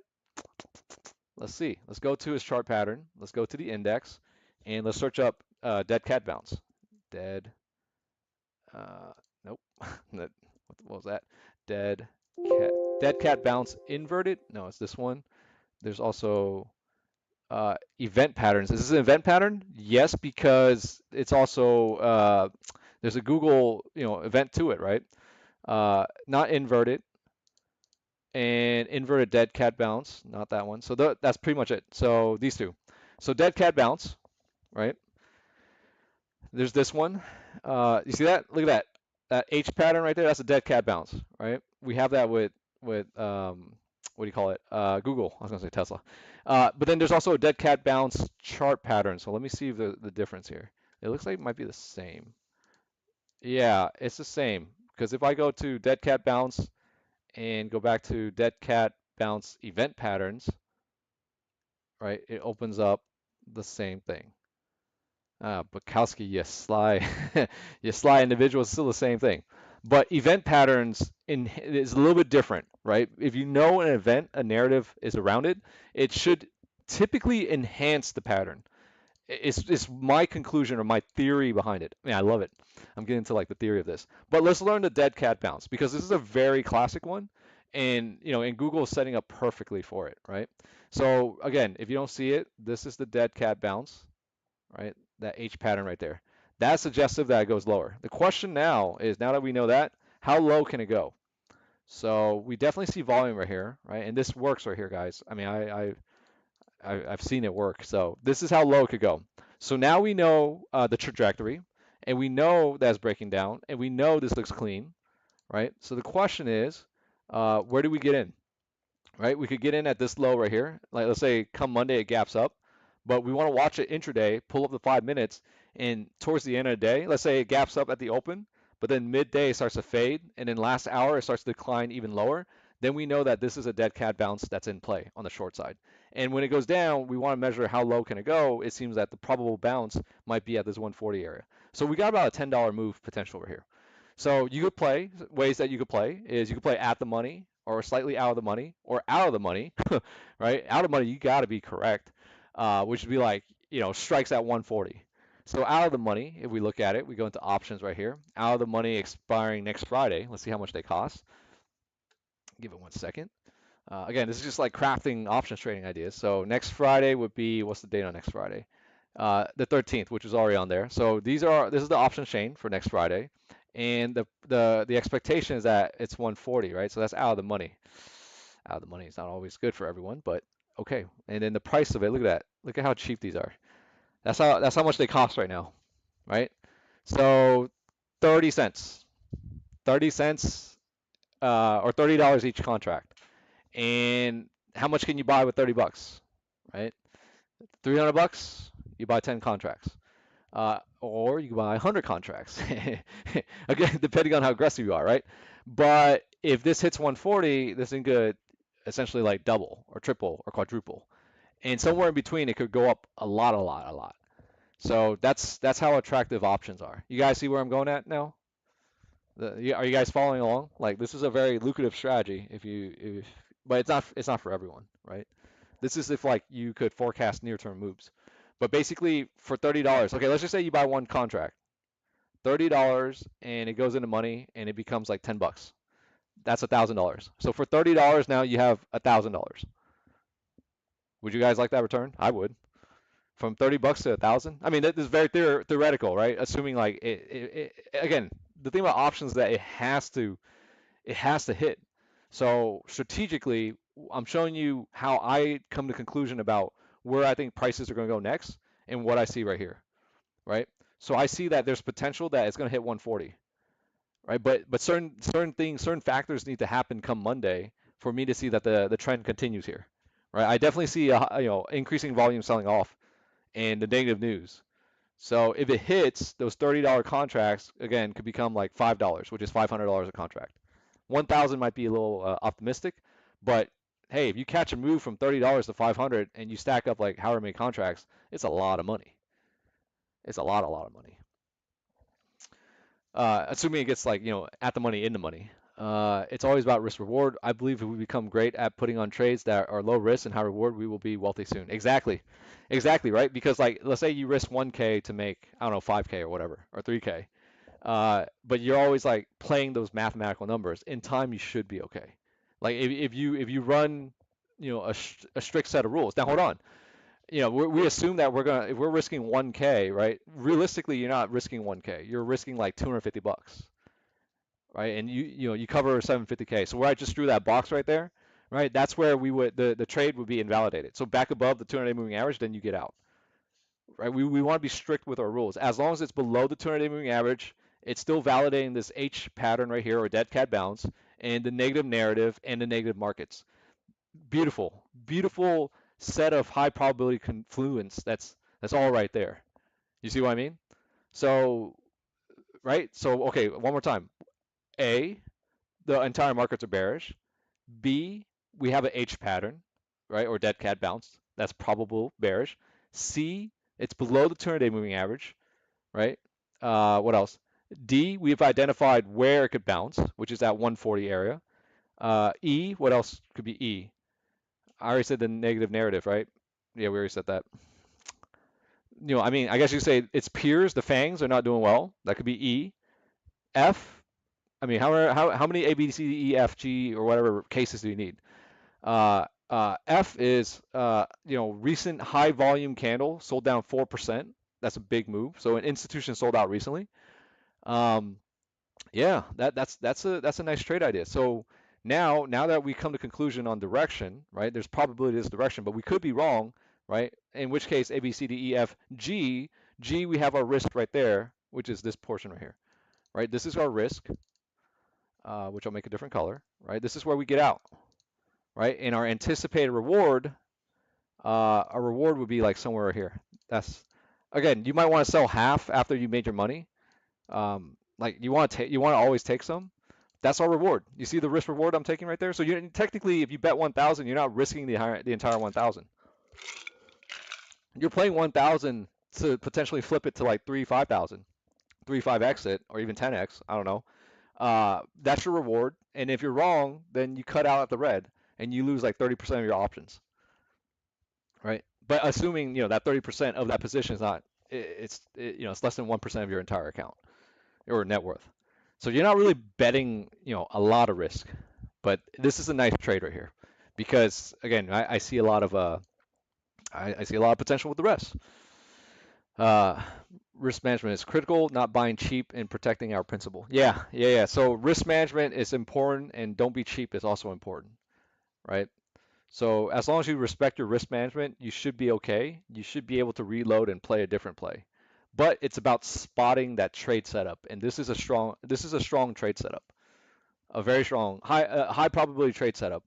But without risk management, right? Come Monday, if it doesn't work out the way we expect it to, then we're like then if you don't manage risk, then you're not gonna have a good time, right? Because again, this is us coming to conclusion about what is the probable direction of price, and this is as far as we could get it to, right? If it goes below 140, then we know it could go lower. But these are areas that it needs to prove itself, right? So it would have been better if like maybe when we saw it right back in August over here, back in August, let's see, season seasonality S&P. So we go back here. It would have been nicer when we were talking about over here when we started sourcing these setups, but then it would have been hard at the time, which was basically right here. So this was this day right here. What day is that? Why doesn't it say my day? It's basically at the peak of July right there when the S&P 500 right here was up 18.81%, right? So we know when markets are extended. And then it dipped. I just didn't know how much it could go lower. I didn't expect this rally right here, but that's okay. So again, it's all lessons that we could learn and just help us improve the next trade, right? We do this enough, we train, hopefully we all get better, but we have to train for it. Like you have to apply techniques. And I hope you guys see the techniques that I'm using here. Like I'm using several layers of analysis on just like I know something that's just like so simple, right? Like two-dimensional graphs and stuff. But trust me, the game is much bigger in terms of like what the eye can see on the chart is way more than what the eye could physically see. I'm sorry. What what the what we do here is what I said before, right? You could see 8.1 billion people on a chart, right? So global population, because you do analytics long enough. This is what executives do, right? 8.2 now. So with dude, this is crazy. It's like 8.1, 8.2, just like that, huh? All right. Well, with 8.2 billion people on the planet, right? We could see 8.2 billion right here on the screen, but physically you cannot see that. So in order to evolve as a person, as I've said it before, we have to learn to see with our eyes closed. When you see with your eyes closed, then you will see that the game that we play here is a very significant game because it impacts every other person's decisions. Like when this game sells off, it impacts everyone's lives. Trust me. That's why it's the funnest game on the planet. But it's a game that with real high stakes here, right? But again, most people don't see 8.2 billion people on the planet. Most people just see the handful of connections that they know locally, or the 100 people that they see, or hundreds of people that they see locally, right? Like, just think about this number here, which is like on any given average day, how many people do you think you actually see every day, right? Let's just say every Sunday, how many people do you think you actually see? If you go to a cafe, you might see like 30, 60 people or 100 people flowing throughout the day. But that's pretty much it. You're never going to see like, 1,000 on average every day. Maybe if you go to the mall, right, you might see 1,000. But where do you see 10,000 people? Maybe if you go to like a music event, right, you might see 10, 20, 50,000 people. But where do you see a million people? I don't think you ever see a million people. But but a million, if you can't see a million, what makes you think you could see 8.2 billion or even 1 billion people? So therefore, what we do here is significant because you are seeing life, with your eyes closed. That's the only way we can see more of life, right? From the airplane, I can see the beautiful skies and the cities and the patterns of like people civilized and town and all that. But I can't see everyone. I was in the tall. I stayed in the tallest building in Costa Rica. I had the nicest view. I stayed at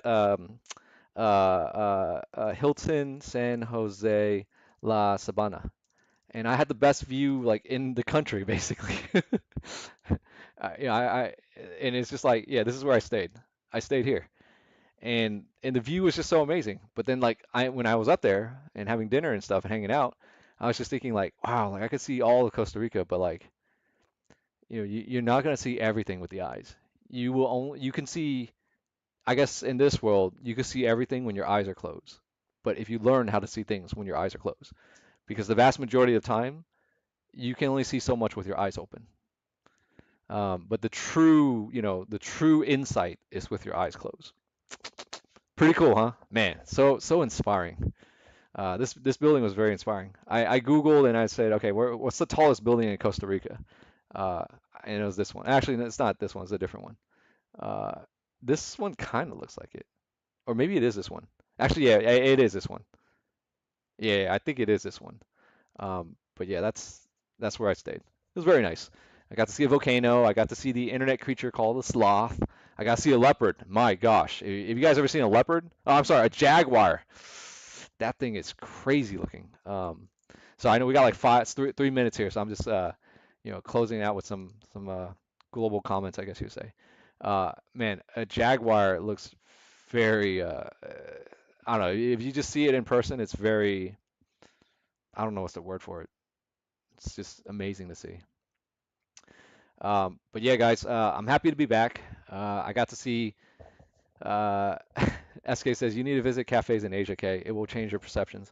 I agree. I agree. I didn't know, all these years I saw so much of life and I didn't know it. And I saw so much of life on a screen.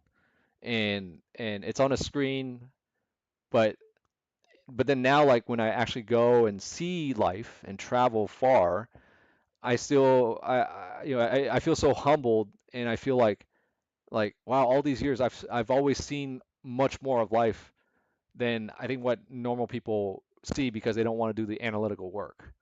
So even now that when I travel and large distance and see things physically, it's still mind-blowing to me that I still seen more of life with my eyes closed in one day than I can in like a whole week physically, I feel. Because those are things that it's just impossible to see in real life, right? Impossible to see 8.2 billion people. Impossible to see, how many virtual machines that Amazon is commanding or supplying to the rest of the world. It's impossible to see, the allocation of like capital going into aerospace and defense stocks because of geopolitical tension.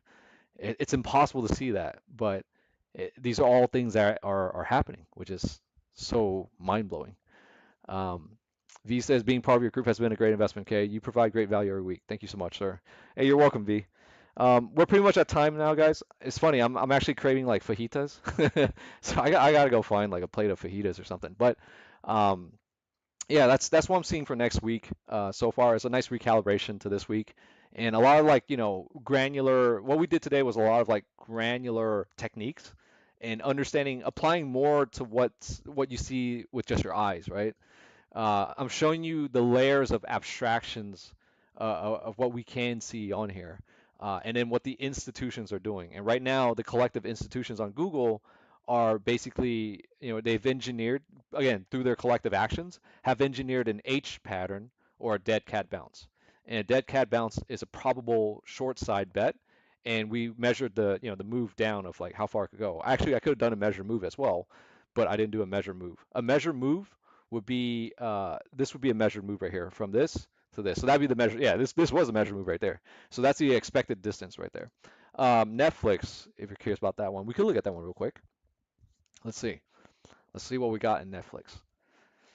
Ah, man, yeah. Even though I traveled physically, I still feel like this journey mentally has been, the best journey of my life thus far.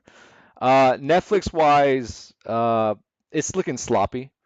I mean, it was trendy, right? It looked kind of good right here, but now you have like a broadening wedge in near term, so that's not the formation I like prices to create, and it's also assisted with the lower 20 MA and testing the 50 MA. So sub 50 MA, it could be a nice short trade, but yeah, not looking good. Essentially, you have a top right here, a double top, sort of right here, right? And is there a range that we could identify? There's a volume right here, which suggests that a buyer might come in at the 50 MA. That's what I see with Netflix. So it's just the environment's not right now, guys. That's all. It's hard. It would be hard for this one to go up. SK says, I think we also need an account for presidential debate on Tuesday, which could flip Wednesday market. Just guessing. Yeah, I mean, that could be the case too. But if whatever happened in those presidential debates or whichever, it'll be reflected in price, right? Because those fund managers are going to be doing the work because they have to. They're going to be paying attention to the news. And then after that, they're going to click, right? And when they click, then the money's going to deploy. And when they click and the money's deployed, it's going to create a pattern or it's going to create a candlestick. And we're going to measure that candlestick. So watching this is like almost like you're watching the collective decisions of the fund managers. You know what I mean? Like it's sort of a cheapskate move, but why can't we be cheap? Okay, actually we shouldn't be cheap, but it's actually a very rich technique, I would say, because we're basing it off of like, all right, let the larger player figure it out for us, and we just copy them. I know it's savage, but like, hey, like, why not? Other players are doing the same thing, so we're simply just reading price action, and we'll whatever happens on Tuesday, Wednesday, Thursday, FOMC, whatever, then let it happen. But in the end, it will reflect in the price, and we will analyze the price, and it will give us the probability of what the next direction is. So I watch the markets, all no, I guess all year long, you could say, and I wait for that prime, setup that I know is gonna like print money, and I try to chase it, and I try to improve it. So I know that to do that, you just practice every day until you see it, with confidence, you're like, this is it right here. And I actually had calls on Netflix that didn't play out. So I actually thought this one was gonna be a big one. I had calls like at 705 and stuff or something like that, 700. And that was basically over here. I had it like over here, right? And then this red candle came in, and I was like, nope. So try again next time. Thank you for breaking down the trade setup on Google for tomorrow. Glad you had a great trip. So good to have you back, Kay. Hey, you're welcome, Janice. Appreciate being back as well, and really appreciate the comments. But all right, guys, I gotta go get my fajitas or something. I'm starving. Pleasure being back with everyone. I look forward to meeting you all next week, and well, let's see how the markets go. And I'll issue my report later tonight. So have a good night, everyone, and